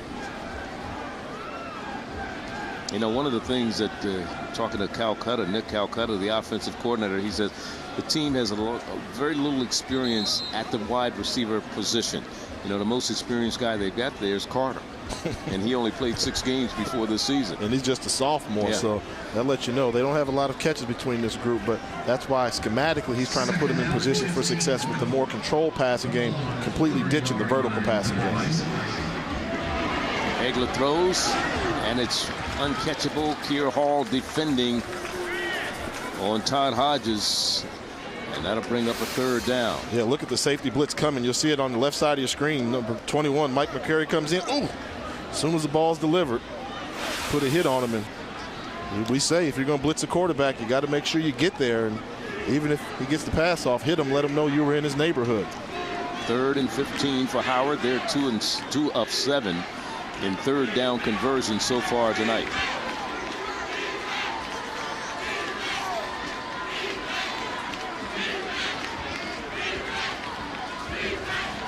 Hughes in motion. Going to Hughes down the sideline. He throws it out of bounds behind the intended receiver. And that'll bring on the punting unit. And Howard University will punt it for the 5th time tonight. And the punter is Patrick Wolf, junior, redshirt junior, out of Würselen, Germany. Germany, huh? I knew Howard was America's black college. Are we the world's? World's college. From their own 30, they'll punt it away. Leroy Van, a very dangerous one. High snap. He bobbles the ball and somehow manages to get it off. Van will call for, make the fair catch, and fumbles the ball. Dumps on it back at the 36. He'd have been better off catching it and running with it, wouldn't he? that's the plan there. From their own 36-yard line. High snap, bobbled by the kicker, gets it off the left-footed one. Van bobbles it. Everybody's coming out nervous in the second half, huh? Second half jitters, but that just tells you how aggressive a job Florida A&M does on their punt return team. You know, had they had any type of block or rush on, they would have got to that punter easily, but because they're in return mode always, and you should be when you got a return man like Leroy Van. Bully being blitzed, and the pass is in the middle and incomplete. We're looking for Kevin Elliott. Let's look at the comparison between Sylvester and Pulley in the first half. Sylvester with 57 yards and a touchdown on 10 carries, and look at Pulley, who ran for 36 yards, also 9 of 16 in the passing department, 143 yards and a pair of touchdowns. It's been a pretty effortless night for Pulley, and for Philip Sylvester, averaging 5.5 yards per carry. Business as usual, on his way to another 100-yard rushing performance against Howard. Second down. There he is to the 41-yard line. That was Demetric Henry actually on the carry to the 41. Gain of about 5. It'll be 3rd down and 5. Stop made by Eon Simon, number 55 for Howard. We talked about how Coach Taylor likes to have balance in between his run pass. Well, he also likes to have balance within his running game. You know, he's known for always having 2 running backs and splitting the carry. He doesn't wear out running backs. He likes to let everybody carry the load. Big believer in fresh legs, and Demetric Henry, the beneficiary of Coach Taylor's philosophy on running the football. 4 of 7 on 3rd downs for FAMU tonight. Well, it looked like the receiver short armed that one that time, and that was number 15 there. That was Javaris Knight, senior. And coming up after this punt, got the deep man for Howard University. That's Lanny Kelly, who's deep. Only the 2nd time tonight that Holdren has punted. The first one was blocked, and Howard University converted it to 7 points. Let's see if he can get this one off. Good snap. Blitz. Not a good kick, though. Hey. He shanked that one, and it goes out of bounds at about the 41-yard line. So 2 bad attempts for Mr. Holdren tonight, the freshman. Don't forget, coming up, Eddie Goodby will give us a look at Howard University post Skywalker. They're still thriving.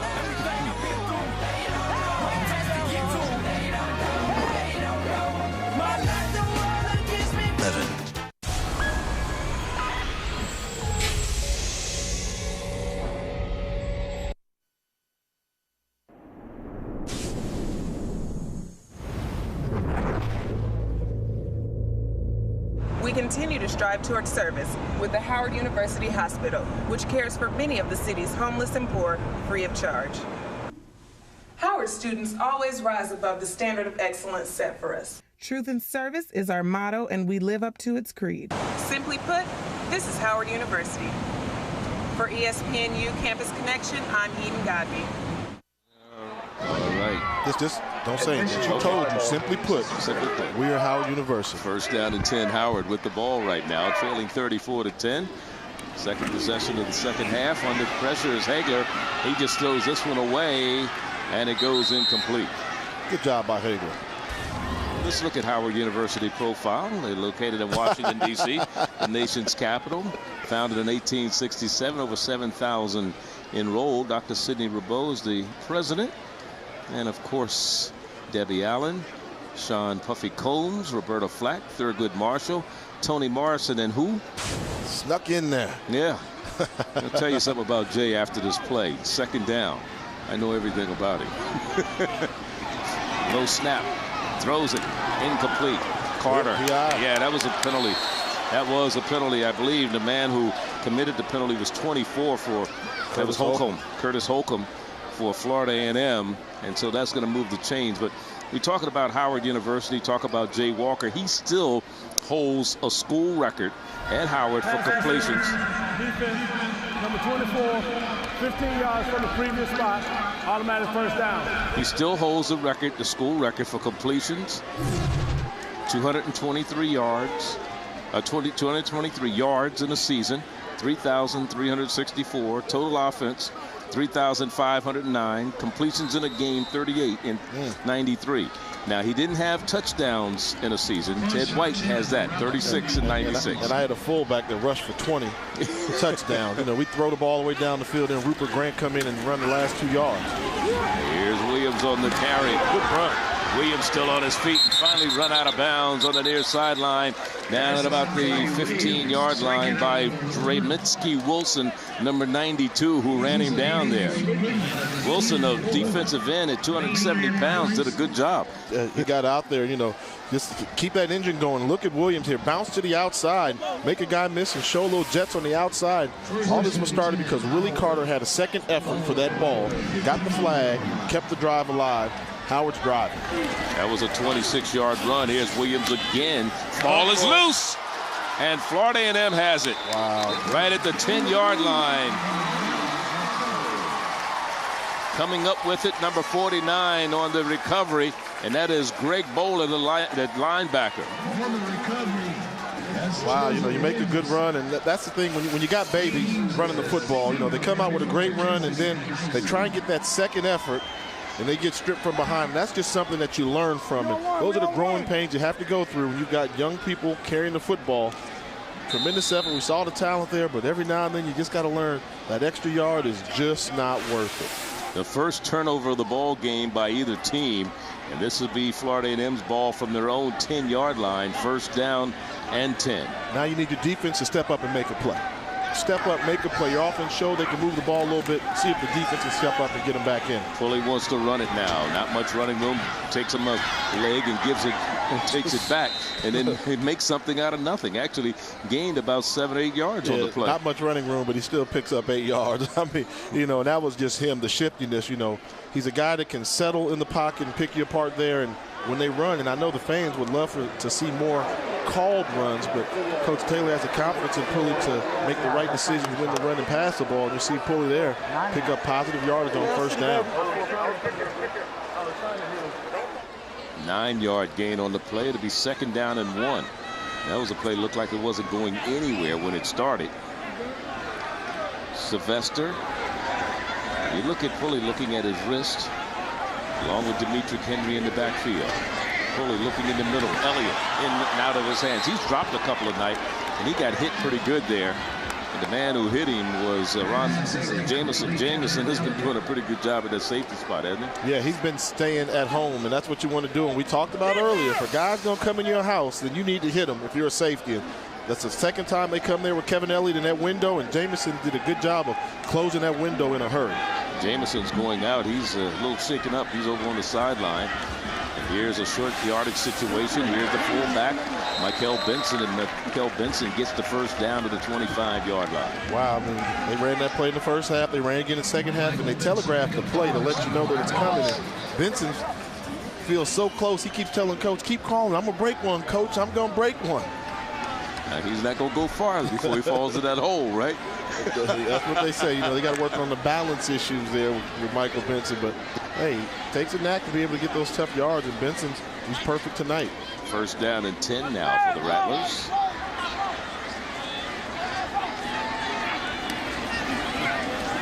Here's a counter play. They put it in the belly of Sylvester, and then they took it back out, and the quarterback decided he was going to keep it. Let's go to the studio. Lowell Galindo for an update. Lowell.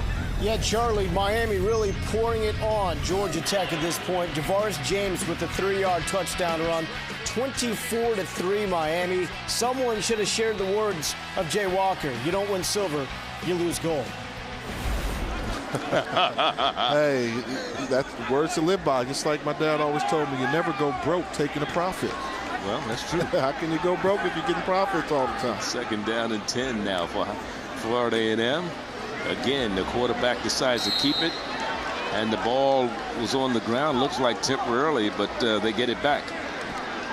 Look at that. Now this Bison defense starting to show, get their act together. Yeah, you're looking at Keith Pugh there. He's a very happy young man on the defensive side of the ball for the Bison. You know, one thing, even during the down years of Howard football, you know, defense was always there. You know, always had some guys that would come out and put some wood on you and hit you real hard, knock you around. And they're showing glimpses of getting that swagger back on the defensive side of the ball, playing with some defensive pride. 3rd and 11 for Florida A&M.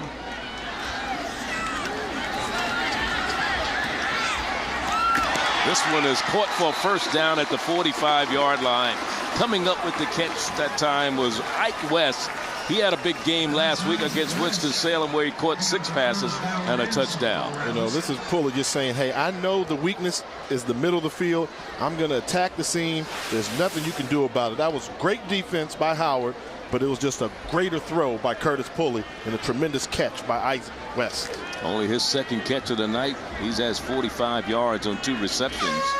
And that was a big one that moved the chains. 1st and 10 at the 46 for Florida A&M. Blitz. Howard.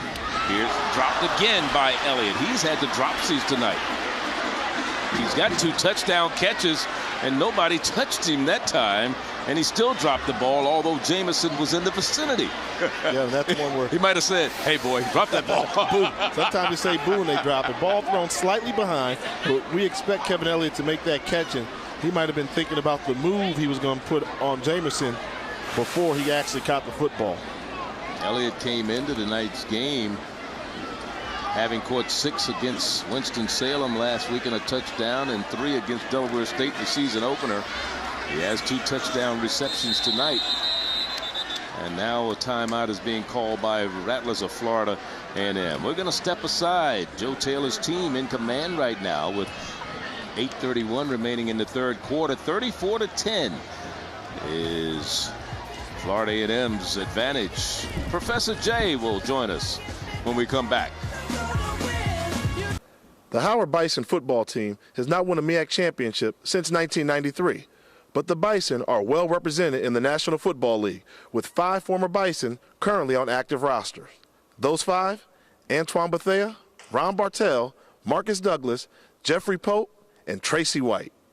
Did you know that? I also know they got 3 coaches in the National Football League from Howard University, and Jimmy Johnson is with the Vikings, and Pep Hamilton with the Chicago Bears, and Ray Anderson with the Baltimore Ravens. Roy Anderson with the Baltimore Ravens. Yeah, so, yeah, I knew that. There you go. It is 3rd down and 10. Here's Pulley trying to bounce to the outside, has some room to run upfield. Goes out of bounds, shy of the first down at about the 48-yard line. Yeah, so, you know, that's what you do in that case there. You got 2nd and 10. Don't try and get it all back. You know, tell them, hey, just get us some positive yardage, put us in a position where it's a makeable 3rd and 10. We're not 3rd and 10, but, you know, 3rd and short. You know, in football terminology, we always say, hey, anything 3rd and less than 4 is a makeable 3rd down opportunity. You got a shot of Joe Taylor over there, 3-time MEAC Coach of the Year. Came to Hampton University when they were Division II. You talked about it earlier, how he made that program a success in the transition when they moved out of the CIAA into the Mid-Eastern Athletic Conference. 3rd down now, and about 4 yards to go for Pulley. Oh, he's caught. Jameson comes in with a vengeance. Jameson was there, number 9. With the blitz, Rondo Jameson out of Tampa, Florida. Breakdown and protection. Look at the right side of your screen, and the whole line is sliding. If you're going to slide the line like that, you got to have somebody to cover in man in the line of scrimmage. So either communication breakdown between the running back that's supposed to pick up or that right tackle is supposed to fan out. But rarely, very rarely will you see a whole offensive line slide one direction and not cover anybody on the backside. Holdren, his 3rd punt of the night. The first 2 were disastrous. He had a 15-yard punt the last time. The first one was blocked. He gets the ball, and he finally gets a good one off. And it's going to take a bounce and roll to the sideline and down inside the 20 at about the 18-yard line. Let's look at some SEC headlines. Tennessee running game ranked 15th in the nation. Florida ranked 1st in the country. Of course, Auburn starts 2-0 under Gene Chizik. Auburn's offense ranked 4th in the nation, and Georgia rebounds after they lost to 24-10 at Oklahoma State to start the season, but then came back and beat South Carolina 41-37 in the Southeast Conference over. Everybody, those Alabama fans, they cheered when Gene Chizik was named the head coach of Auburn. They thought they were doing them a favor, but hey, he's got the Tigers playing some good football. In Tennessee, I don't think anybody in America can figure out what's going on in Tennessee, including their coach, Lane Kiffin. They have a big game coming up this weekend. Back against the grain, Hagler, a little screen to the far side. Some running room down the far sideline for Howard University. And coming up with a big run is Dokes. But that's not a good sign. Hagler with that right arm dragging. Woo! And that's something that happens. He's calling it over the sideline. He's hitting the shoulder. When you go all the way left and got to come back right, something happened. He just must have thrown that ball. He didn't get hit. He just must have been in an awkward position when he twisted around. Look, throwing that off that back foot. Yeah, you see, he didn't, like you said, he didn't get hit. But he got a first down out of it with Dokes on the reception. It was good for 14 yards. And now a fumble is the ball is on the ground, and Howard was there to get a lineman. Let's see who came up with it.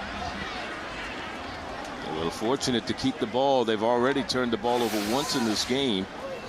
And they were able to keep Florida A&M out of the end zone. It didn't result in any disaster.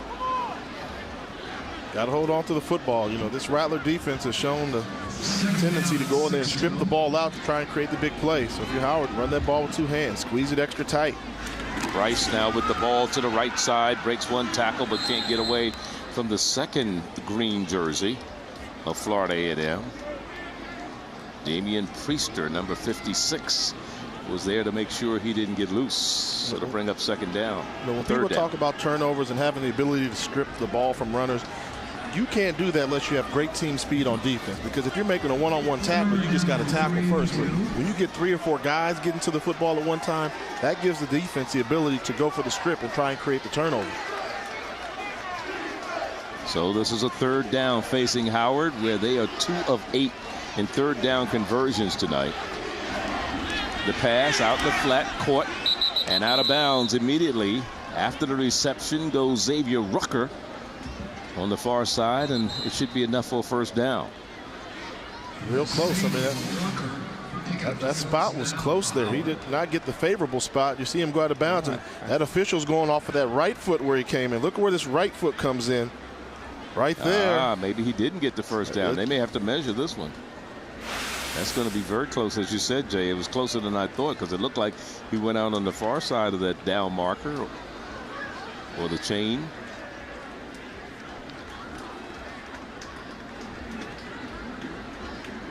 And yes, just by the hair of my chinny chin chin. By half a cleat. You know, you see one thing about Howard. Let's go back to what their coaches said during the week. In the second half of that Rutgers game, we were a much different football team. In the first half, right. So they're hoping now, if they can continue that intensity they brought to the Rutgers game in the second half of this, maybe, just maybe, they can play themselves back into this thing, because the defense looked as if they started to figure out the Rattler offense. Here's one of the things that Howard has to be concerned about when you talk about the running back, is the ball is on the ground, and looks like Florida A&M has it this time. They do. 2nd turnover for Howard tonight. But what I was going to say, they haven't had a 100-yard rusher in a game. Howard has not since November of '06, when Brian Jordan ran for 131 yards against Delaware State. So that's something we have to think about. But again, we want to talk about and send our condolences out to the NCAA family regarding Miles Brand, who died Wednesday after a nearly year-long battle with pancreatic cancer. Brand had served as an NCAA president since January 2003 and had led the association through key initiatives, including academic reform, increased emphasis on presidential leadership, and broad discussions on fiscal issues in college athletics. Brand was 67 years of age. He will be missed. Our condolences out. 34-10 our score, 5:40 the time remaining third quarter. When you look at the number of plays run today, Jay, Florida A&M 47 plays, Howard 41. So it was pretty equal in terms of number of plays, but the scoreboard, what a disparity. In the special teams, where they started, average starting field position. Here's a little swing pass to Elliott out in the flat. It goes incomplete on first down and 10. And, of course, the second turnover of the night for Howard University. Yeah, wow, they look rattled. Are the Rattlers rattled? I mean, they haven't had any offensive cohesion. In the second half. In the second half, and at the end of the first half, they slowed down a little bit. And you wonder why Coach Taylor's got that look on his face when his team is up by 24 points, because he sees what we see. The fact that on offense, right now, they are struggling to find that chemistry. When these two teams played a year ago, they hadn't settled on the quarterback that is Florida A&M.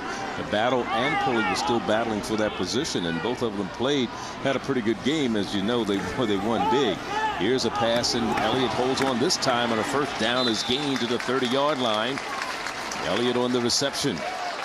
Soft spot of zone defense, whether it's a cover 2 or whether it's cover 1, any type of zone, the soft spot's in the seam. And when you've got, in order to take passes in the seam, you have to have the ability to thread balls in there, have a big, strong-arm quarterback. Curtis Pulley knew where the weakness of the defense was. It was in the seam. Zip that ball in there for the first down. And good for 13 yards. And it's a 1st and 10 for the Rattlers, leading 34-10. This is only the second time tonight, Jay, they've started in Howard University territory. And this time it's the freshman Rocker who gets down to the 25-yard line. We saw him start last week against Winston-Salem because of the injuries to Henry and to Sylvester, and Rocker not a bad looking freshman. Yeah, we haven't seen Sylvester here in the second half. You wonder, is that precautionary, just keeping them all nice when Florida A&M thinks they have a pretty comfortable lead? But talk about having the ability. You know, if I was a running back, I'd say it. If I was a running back, I'd want to go play for Coach Taylor.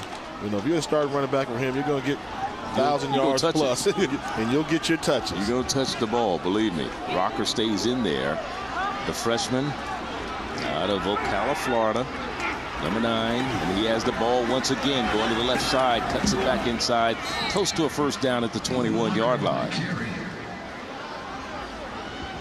This is one of those kind of set the tempo. Hey, let's settle down, everybody. Get back to playing Florida A&M football. As you see, just driving the football, taking their time. And I think what Coach Taylor's trying to do right now is just establish and try to eliminate hope from the Bison right now. Now they're trying this formation on third down. Here This goes may be a Benson. trick. This could be a trick No, play. Michael Benson. There he goes, bouncing the outside. There's the big fella down to the 15 and out of bounds at about the 12-yard line to 11. They'll mark it right at the 10. Where it'll be first and goal. So you weren't buying all that. They're going to try to set him up. No, they bounced it to the outside. When Benson's in the game, Benson touches the ball when he's back there deep. And he's been looking to bounce all night, Charlie. Yeah. He finally had a chance. Boom, bam, got outside. You try and tackle a guy with big thighs and legs low.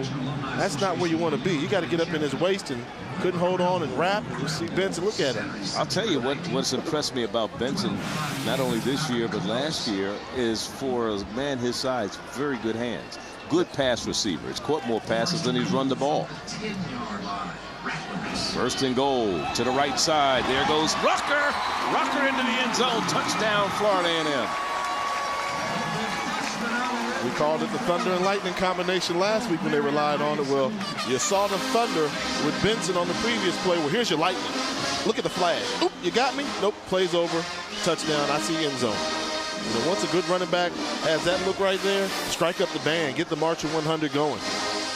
First collegiate touchdown for the freshman from Ocala, Florida. A 10-yard run, and the point after by Scott will give Florida A&M a 41-10 lead. Let's go to Lowell Galindo for Sports Center U update. Charlie, thank you so much. A first career touchdown there and a first career touchdown here. It's the former basketball player, Jimmy Graham, over the middle from Ja'Cory Harris. And Miami answers as Georgia Tech scored 31-10 in the third quarter on ESPN. Wow, I bet you we had that game in the pick'em. You know, Arbuckle probably would have picked Georgia Tech. but something about it, you know, you see that the recipe for option teams is you get them down early. And Miami has proven that that's still the case. If you can jump out on a team running a wishbone, flex bone, or any type of triple option, hey, make them throw the ball, then they're a different dynamic team. Yeah.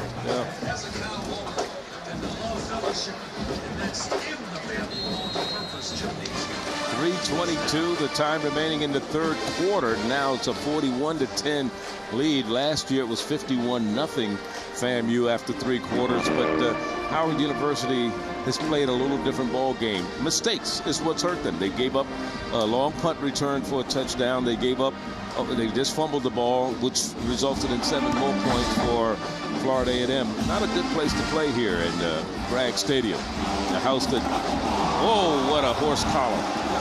They won't call it that, but what a hit. How about the toughest 3 road trips in the MEAC? Number 3, Jay. Number 3, you know, you talk about the toughest road trips to play, and this will probably surprise some people. Delaware State. You go there, you never know what you're going to get. You go there in the middle of the summer, it'll be baking hot and windy all over the place. You can't control the wind. Or you go there in December. And it is freezing cold. And one thing about Delaware State, I was a guy, I didn't like catching buses. You know, you're going to bust at Delaware State. I don't care where you're coming from. Hour and a half. Hey, you're going to bust it. Yeah, it's going to be an hour no matter where you go. So that makes a you're going to bust from Philly Airport. Yes. Or BWI. Here's a pass in the flat. It goes incomplete, intended for Carter on the near side. And then number back, 2. We're looking back on Delaware State. Still, I remember they had some great defense that made it to number 2. I mean, one thing you're going to get out at South Carolina State, whether it's Buddy Pugh, whether it's Willie Jeffries coaching, you're going to get a defense going to hit you. And once again, you're going to get on the bus. Or you may not have grass cut. If Willie Jeffries won't cut coaching. the grass, and the whole town is there kind of going, and you're going to get on the bus again. You know, you're going to fly. You probably got to connect in order to get to Columbia. Right. Really, few teams in the MEAC go there directly. Here's Willie Carter with the reception to the 25-yard line. A gain of about 3. How about number 1? Where's number 1? Strike, and strike again. First time I took my trip here, the first thing I had to do was get used to it. I was like, what's this stuff hanging from the tree? I thought this Spanish moss was the snakes. And then the moment you get in Tallahassee. Yeah, you're a California boy, so you didn't know what you were looking at, right? I did not know what I was getting into. It's green and orange here. The legend of Jake Gaither's all over this place. But I got some more things I got to tell you about them after this play. Hagler's pass is incomplete on the far side in front of the FAMU bench. And here's one last one what really makes it tough as a quarterback, right? As a quarterback, what made this a really tough road trip for me is once the band got involved, there was nothing you could do about it. Huh? If they want to drain you out where you can't, and when I was playing, you could play during offense. Right.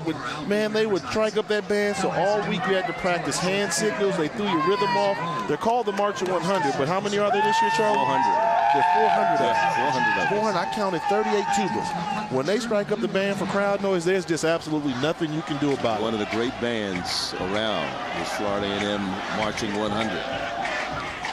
High snap, left-footed kicker, gets it off. Van will catch it.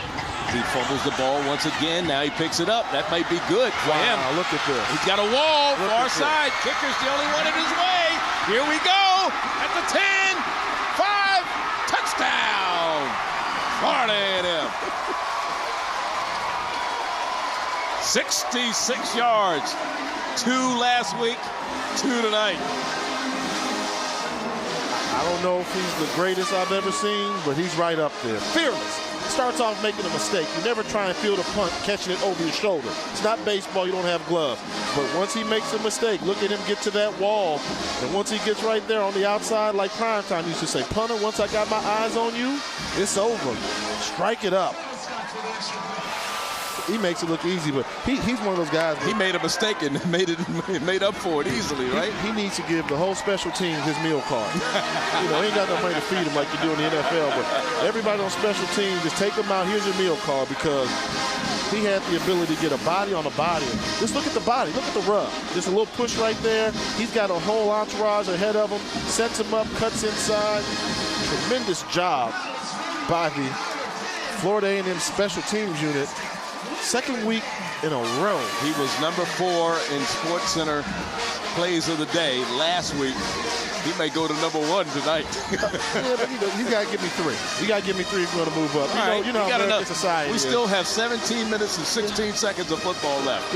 Anything can happen. People get tired. Well, you're supposed to run 2 back a week, so take it up 1. We showed the split screen last time. Let's see if we have the technology to show 3 of them in a row. Last year, he returned 3 punts for touchdowns, 3 kickoffs for touchdowns.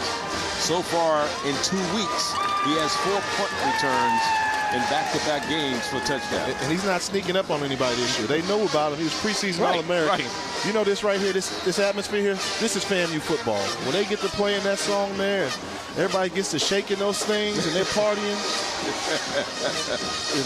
They're having fun here at Bragg Stadium, the house that Gaither built. They told me that when I was here. Get out of Bullet Bob Hayes' end zone. Bob Hayes, of course, going into the Hall of Fame, a product of Florida A&M, the only member from FAMU in the NFL Hall of Fame. And in this summer, fielded at the 2-yard line. Can it be a repeat performance for Howard University trying to get something going? Good return. Look at the kicker. Yeah, good return. Trevor Scott. DeCarlos Knight on the return. Don't forget ESPNU's coverage of college football continues Saturday afternoon. They'll kick it off with the Louisville Cardinals taking on the Wildcats of Kentucky. And at 3:30 Eastern, the Indiana Hoosiers take on the Zips of Akron. It's college football on ESPNU and ESPNU HD. On Saturday, for more information, log on to ESPNU.com. So from their own 38-yard line, trailing by a score of 48-10, Howard with the ball. Hagler throws, and it's incomplete. Carter a little bit behind him. Take a look at this right here. This tackle by Trevor Scott. This is how you finish it off. You guys won't tackle him? Well, give him to me then. Boom! Yeah, number 35, mixing it up, getting in the middle of the pile. I like that. Okay, I see you, Trevor. You can play on my squad. That may put you on my all-Sandlot team for that effort there. And second down, 2:03 to go, third quarter.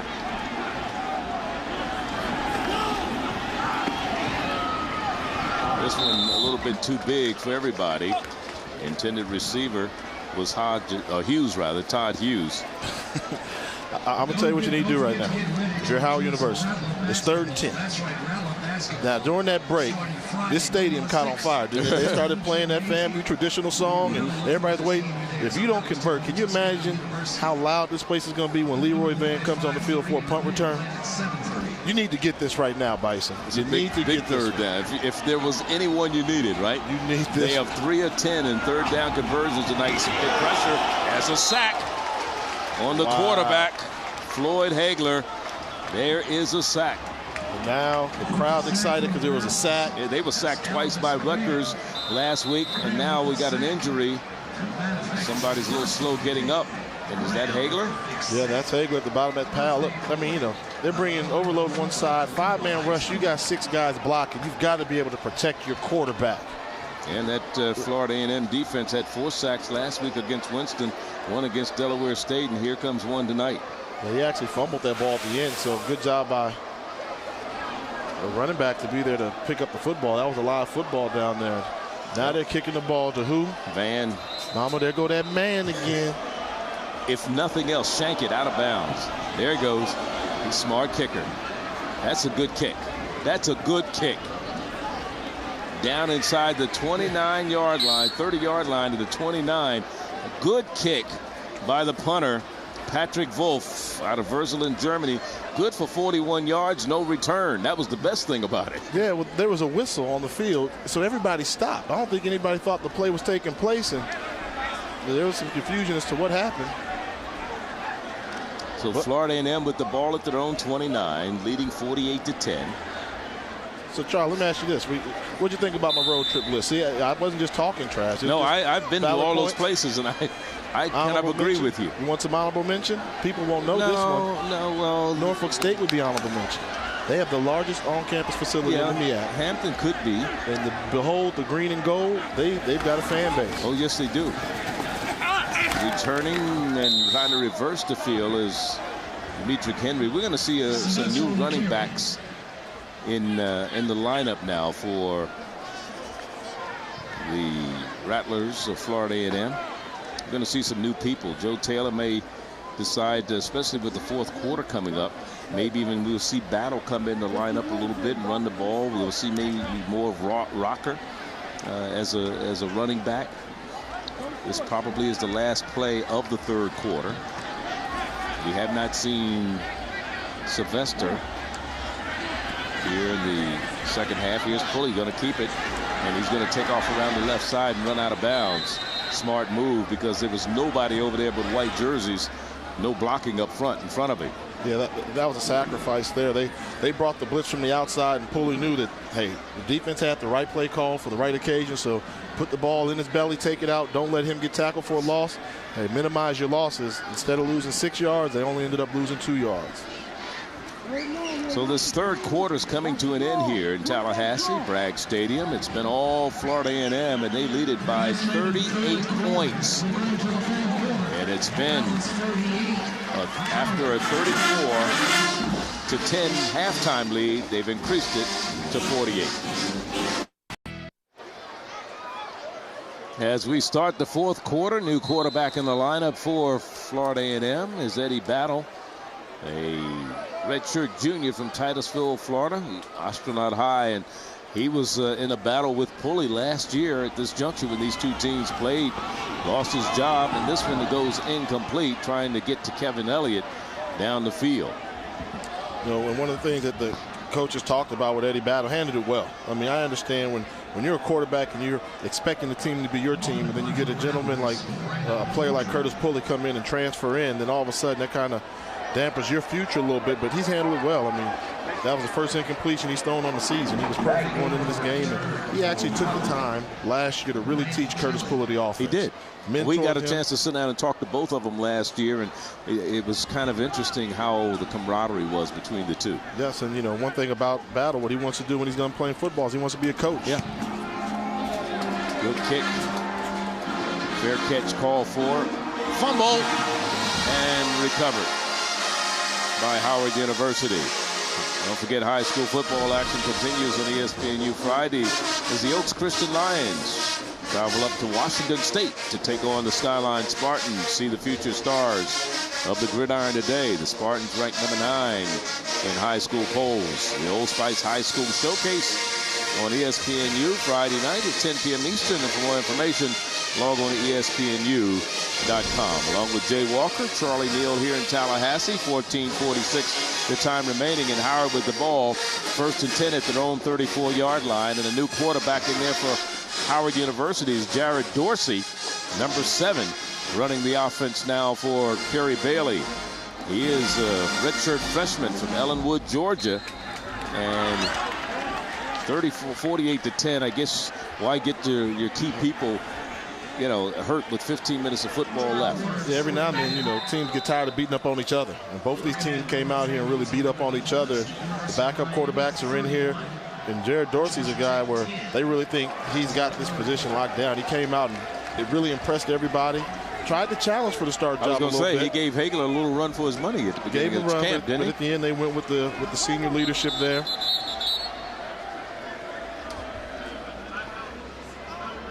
Now Howard decides they're going to call a timeout. New quarterback in there. And we also have the center limping a little bit. That is Sean Wolford, number 77. Don't forget to log on to Facebook today.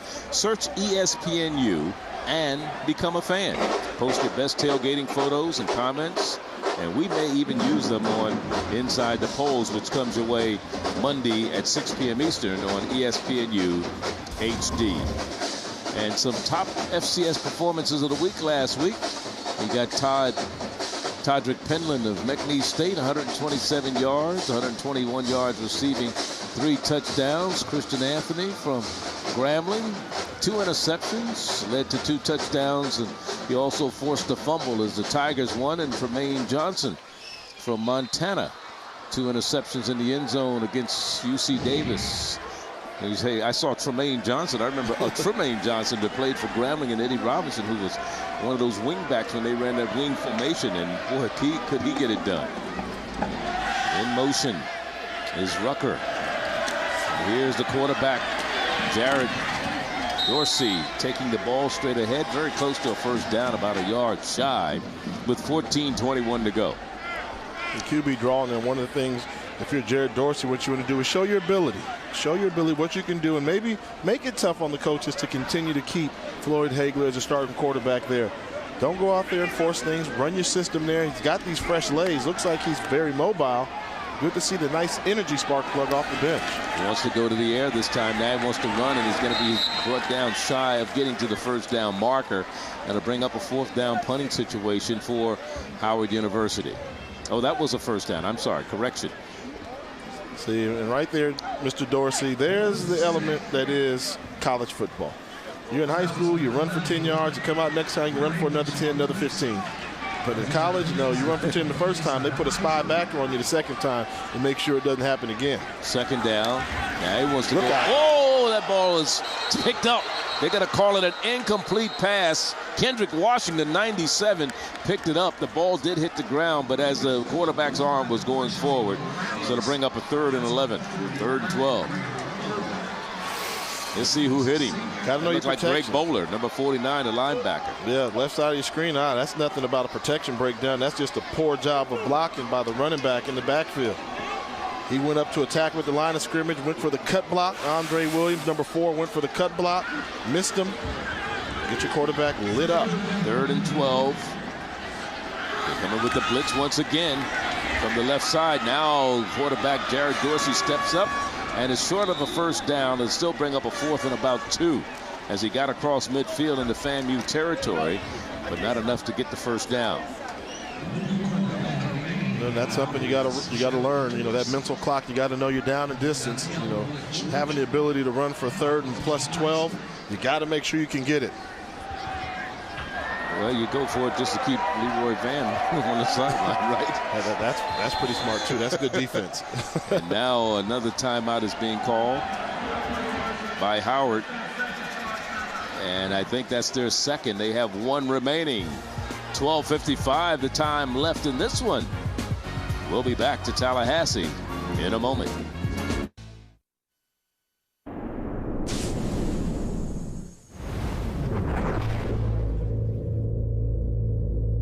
Nobody had world-class speed who could play wide receiver and actually catch the ball and end up scoring more than 70 touchdowns. It was that combination of speed and good hands that earned Bob Hayes a spot in the NFL Hall of Fame. Hayes, Florida A&M, wide receiver, 10 years a Dallas Cowboy, won a pair of gold medals in the 1964 Olympic Games. Bob Hayes going into the Hall of Fame this year, one of 11 MEAC players that are in the Pro Football Hall of Fame. Congratulations, the former Rattler, wore number 22 here. And they're going for it on 4th down. That is Howard University. Here's Dorsey trying to get to the right side, gets the first down right at the 45, 44-yard line. Now let me ask you this question. I wasn't privileged enough to see Bullet Bob Hayes play. I just saw highlights. You saw him play. Yes. Was he the best? He was great. Speed wide receiver you've ever seen? Well, he was a world-class sprinter. I mean, the other world-class sprinter was a young man named Frank Budd, who broke the world record for a 100-yard dash at 9.2. Bob Hayes, Frank Budd, I mean, Frank Budd was ahead of his time. Bob Hayes was, you know, I mean, you're talking about you can't teach speed. Yeah. You know, I mean, I don't care what you do. You can't teach height like in the center, the 7-footer in basketball. So if that's the case, then it just takes speed to be a great one. Then how come there haven't been more track guys able to come out on the football field? Because of transition, some track people don't want to get hit either. Okay, I can tell you that. And I believe that, you know, and you got to be tough, you know, and there's a certain toughness to it. But I'm convinced in today's modern era, that kid from Jamaica, Bolt, he could do it. Yeah. Because he's so big, 6'5", and you can't afford to jam him. But can he take a hit? Does he want to take a hit? Yeah. I will tell you what we used to say about Herman Moore when I played with the Vikings right after this play. Flag. Go ahead. Dennis Green said, look, football, you play to your strengths. Number 7, 5-yard penalty, remaining 2nd down.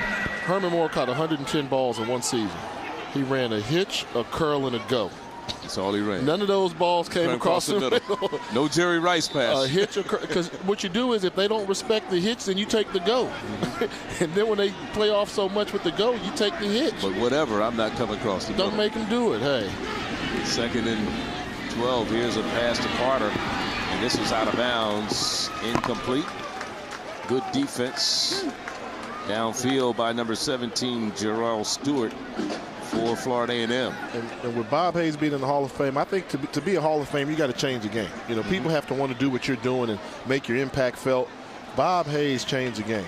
The cover 2 defense was created specifically for Bob Hayes. They said, hey, we can't just have one guy in the middle field trying to cover sideline to sideline. Let's put 2 guys on the hash marks and create an umbrella effect on this guy. 3rd and 14, pass caught, but no running room there after the catch. And it's going to bring up a 4th and about 10 for Howard University as Priester made the stop defensively. I think they're going to punt it away this time. You look at this Florida A&M team. Here's a team that, you know, you're talking about tradition, Jay. Here's a team that won the first ever 1AA playoffs. That was in 1978. Rudy Hubbard was coaching there. They beat UMass by 7 points in that one. Then Jake Gaither won 203 games in 25 years, never a losing season, 7 national titles. And then before Joe Taylor came in, there was Carter, who was coaching there. There was Billy Joe, and there was Ken Riley, who had played with the Cincinnati Bengals. Here's Van fumbling the ball, picks it up. And they really sandwiched him, made sure he didn't get much going on that time as he brings it back to the 19-yard line. So Van, 2 kickoff or punt returns last week for touchdowns against Winston-Salem, 95 and 80 yards. And he had 2 tonight. 1 for 40 yards, the other for 66, and a touchdown. And he came into tonight's game ranked 2nd in the nation in punt returns. You think he may have moved up to the #1 spot? Well, if he's not #1, I want to know who is.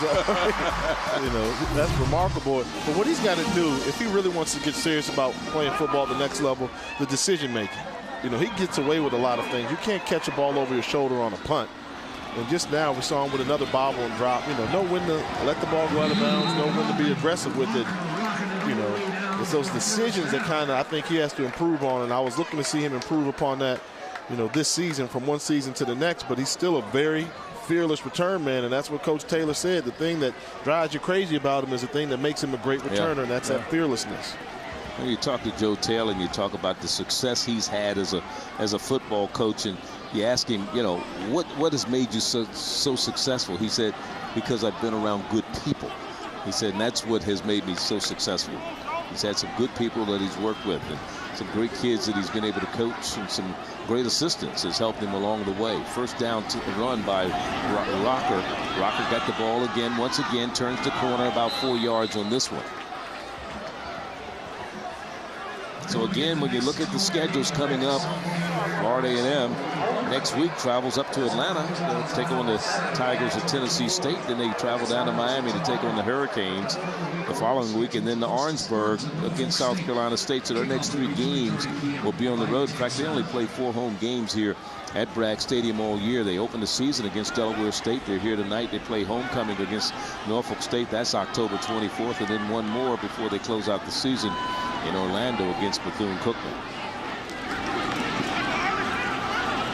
Again, they keep the ball on the ground. That is the Rattlers of Florida A&M trying to run out the clock. They have a 38-point lead with 9:05 to go. Howard University will play at home next Saturday against Georgetown, and then they'll take on the Rams of Winston-Salem at home before hitting the road for a couple of games against Hampton and Morgan. They always play Morgan really tough, don't they? Oh, there's 2 schools so close. That's just the battle of the Beltway there, isn't it? Or the Parkway. We'll see that one. That's a Thursday night game here on Thursday night primetime college football on the U. This will be a 3rd down situation for Florida A&M. 3rd and about 2. Here's a pass, and it's complete for a 1st down. And that's Battle first completion this year. Knight on the reception. Javaris Knight. Dante Martin there to make the stop defensively.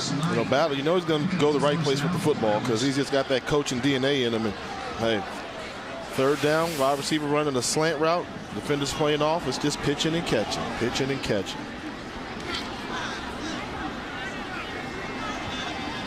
First down and 10. Of course, we know Howard University won the championship with you, Jay. MEAC championship as they go to the left side with Rocker. Rocker inside and right at the midfield stripe. He's brought down right across the 50-yard line. And we go ahead. Well, this is why Florida A&M can be such a difficult offense to defend. I mean, they can get physical and beat you up, and you're in the fourth quarter of a game, and it's been tough, hard hitting, and they stretch you out sideline to sideline. They go east and west very well because they're fast, and they go north and south because that's what football requires you to do. And that just takes its toll on a defense if you're on the field for so long. FAMU had been in the MEAC, returned in '83 to Division I. Here's a move to the outside. Here's Rocker again, following his blockers in the hole, still on his feet. Good vision for the young man. And very close to another first down. We're in Tallahassee, Florida for this MEAC matchup. Howard University against the Rattlers of Florida A&M. Along with Jay Walker, I'm Charlie Neal. Glad you could join us Thursday night primetime college football right here on ESPNU. 7 minutes to go in this contest. We talk about this Howard team. You know, they've had some good years in the past. I mean, they won with you as their quarterback in '93. They have had 8 offensive players of the year, including yourself, Jay, 2 defensive players of the year, and Tracy White and Jose White. The white boy. Yeah, and then, of course, coaches that go back, Tillman Cease and Doug Porter and Willie Jeffries and Steve Wilson, your coach there. Here's a break to the outside and a pretty good run that time. On the carry for Florida A&M is Andre Jacobs, a junior out of Ocala, Florida. First time we've seen him tonight. Everybody gets some touches tonight. See him get to the outside and show you, hey, I can run the football too. And talk about some of the past history at Howard. You know, we go places and people ask me, you know, what's going on at Howard University. You got to think about it. We had a 3-year run. My alma mater, where we won 2 national championships in a 3-year period. That's a great job there. It is. What I think what happened is we didn't capitalize on it. You know, you got to capitalize when you do that. Ooh, late handoff to Rocker, but somehow he bounced to the outside. Look at the young man run down to the 25, and another first down. The chains move with 6:29 to go, and finally stopped by Keith Pugh, the linebacker. Coming right at you. Hold on to your popcorn. Yeah, this is the old in and out. Watch it. So I'm going to give it to you, then I'm going to pop out on you. And slide to the outside, then you're not going to catch me. You're a linebacker. I'm too quick and shifty for you there. And he's got some moves. Yeah, young man out of Ocala, Florida. Ran for 30 yards against Winston a week ago. Starting in the place of Sylvester and Henry. He's a second back in the eye right now. Rocker has it again, cuts it back inside and moves the power forward. He doesn't get dropped for losses often, does he? Which is surprising because, you know, he's 5'8", $175. Yeah, he's not that big. Not that big, but, you know, hey, he knows when to get small and he knows when to step up and try to run with some power. And he's one of those guys who just no one like that. You know, one thing about people like that, you know, my roommate was Gary the Flea Harrell, tiny guy. And what Flea told me is, Jay, everybody all my life been bigger than me. So it doesn't matter if a guy is 6'5" or 6'10", he's bigger than me, or if he's 5'11". And I think Rocker's got that same mindset on the football field. He's used to being the littlest guy on the field. It just didn't happen overnight where he shrunk. And he knows how to make people miss. There he's bouncing to the outside again and finally brought down, and a flag goes down against Howard University as Ayan Simon, number 55, draws the flag. It might be a face mask or either a horse collar. You know, we're in Tallahassee. Florida State's right down the road. They're one of 2 teams in the nation that holding offense, number 2, 10 yards from the spot of the foul. Replay second down. I thought it was a defensive penalty. I did too. It was an offensive holding penalty. They're one of 2 teams in the nation that's had 5 players in 1 Super Bowl game. Florida State. Who was the other school? And it's in the MEAC. And it's in the MEAC. I would guess, might as well keep it in the state of Florida, and we'll say Florida A&M. It's not Florida A&M. It's a school that's not even playing football anymore. Well, then now I know who it is. University of Maryland Eastern Shore. They had 5 players. They're the only 2 schools ever to have 5 players play in 1 Super Bowl. Florida State and the University of Maryland Eastern Shore. And here's a little pitch pass to the outside. And, of course, when we're talking about the Maryland Eastern Shore, that was Super Bowl III. The Jets.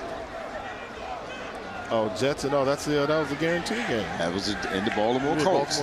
Johnny Sample, Earl Christie, Emerson Boozer were playing for the Jets. Charlie Stooks and James Duncan were playing for the Colts.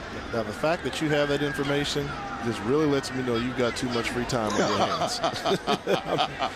You've got a lot of free time on your hands, Charlie. You need to find better use of your time. 3rd down and 9 for Florida A&M. 4:19 to go. Battle standing in there. It has a man in the middle of the field. And it's a touchdown. Touchdown, FAMU. No, they're going to call it incomplete. Yeah, he dropped and actually was fortunate. They didn't say he pushed that ball out the back of the end zone. I thought he took 1 or 2 steps with it. I thought he had a touchdown, yeah. I mean, this is right on the money. Squeeze it in there. He's got it. Oh, he bobbled it. Yeah. Yeah, he never got good control or possession of the ball, and that was Jeremy Tillman, a freshman out of Tampa, Florida, from Brandon High. So we're going to try a field goal. Already a 37-yard field goal tonight, or 47-yard, I should say, and a 51-yard field goal. This one will be from 41 yards out with 4:08 to go. This one won't make it. So this is no good. So we'll have to make it longer next time. It's too close to the goal posts. We'll be back to Tallahassee. 4:03 left. Thursday Night Football continues in a moment.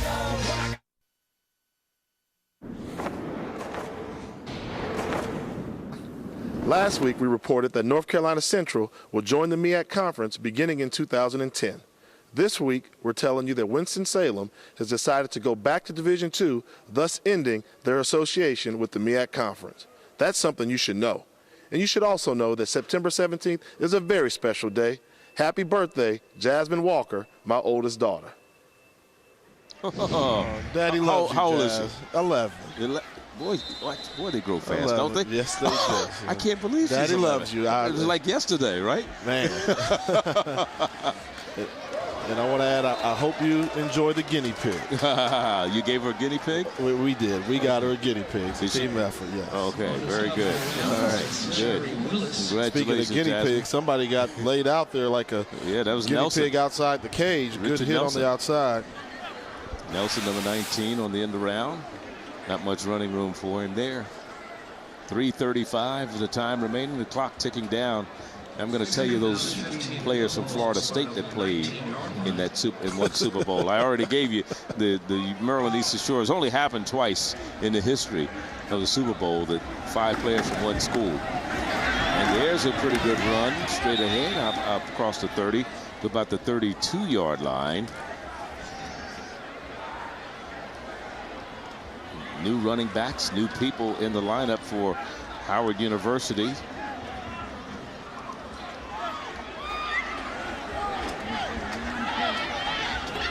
Terrence LaFall, a sophomore from Stone Mountain, Georgia, is in the backfield now, behind the quarterback, Dorsey. Dorsey wants to pass, in trouble, being a little shuffle pass. It gets it out, and not much running room there after the completion, but very close to the first down. Very close to the first down. I believe they got it. A good second effort by the number 25, Terrence LaFall. Well, hey, Charlie, I've been waiting to say it all night, and I know the folks in Washington, D.C. do it. We did the Rattlers strike again. 1st and 10. Bison. All right, we had to get in there sooner or later. And it's 1st and 10 for the Bison right now with 2:19 to go. In motion is Rucker, Xavier Rucker. And again, the ball going to the left side, not much running room. Let me give you these names real quick. Walter Jones, Peter Wark, Peter Boulware, Baltimore Ravens, Chris Hope, Brian McFadden, Seattle, Pittsburgh, Super Bowl. Oh, wow. That's right, the 2000 Super Bowl 40, 2006. Wow. Those were the 5 players from Florida State who appeared in the Super Bowl. Wow, that was they call that the raining Super Bowl. You know, it rains more in Pittsburgh than it does in Seattle. Believe it or not, that. Probably rained more in D.C. this year than it has in Seattle. Second down and about 8. Here's Dorsey going to the left side. Has some running room over there. Gets to the first down marker. Leans forward. Did he make it? It's going to be close where they mark it because John Alexander was there defensively to try to hold him up. They're good fake. Look at him put this ball in the belly. Pull it out. Make a quick decision, quick turn, get your head on a swivel, look for the marker. I'd have jumped back in hard on the inside. Don't take that hit at the end. They square up on you like that. Get a quarterback. You're too valuable to your team. Yeah. Willie the Kid. They call him Willie the Kid. Willie Cooper. Carter, rather, I should say. Willie Carter's on the near side. Indoor Cooper named him that. Call him Willie the Kid.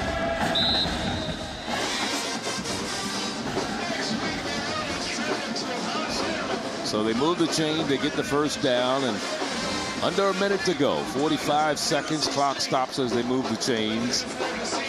Howard with 1 timeout remaining. Only 10 points for the Bison. 1 came on a block punt. And then that would made it 24-7. As Council returned the block by Graham, 30 yards, and then they got a field goal of 39 yards from Viberg. That's all the scoring for Howard tonight, which this could be the last play of the ball game. Here again is Dorsey going to the left side and still on his feet. Clock still running. They'll stop the clock to move the chains because he gained the first down with 12 seconds to go. As soon as the chains are set, the clock will start to wind, and they already have winding the clock. They may not get this play off. That's going to be it. The final score from Tallahassee, Florida A&M. They increased their record to 3-0. First time they've gone to 3-0 since 2000. 48-10 the final over the Bison of Howard University. We'll be back to Tallahassee to wrap things up in just a moment.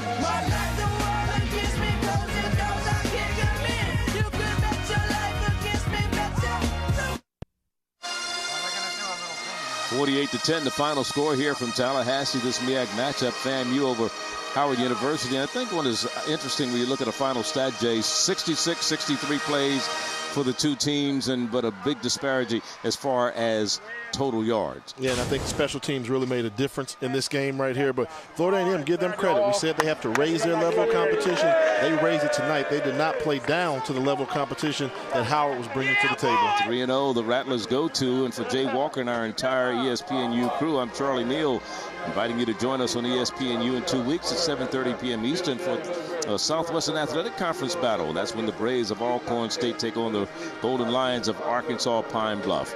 Coming up next, Sports Center U with Lord Galindo. For more information, log on to your home for the finest in college sports, ESPNU.com. The preceding has been an exclusive presentation of ESPN, the worldwide leader in sports. Good night from Tallahassee. Let's go to Lord Galindo.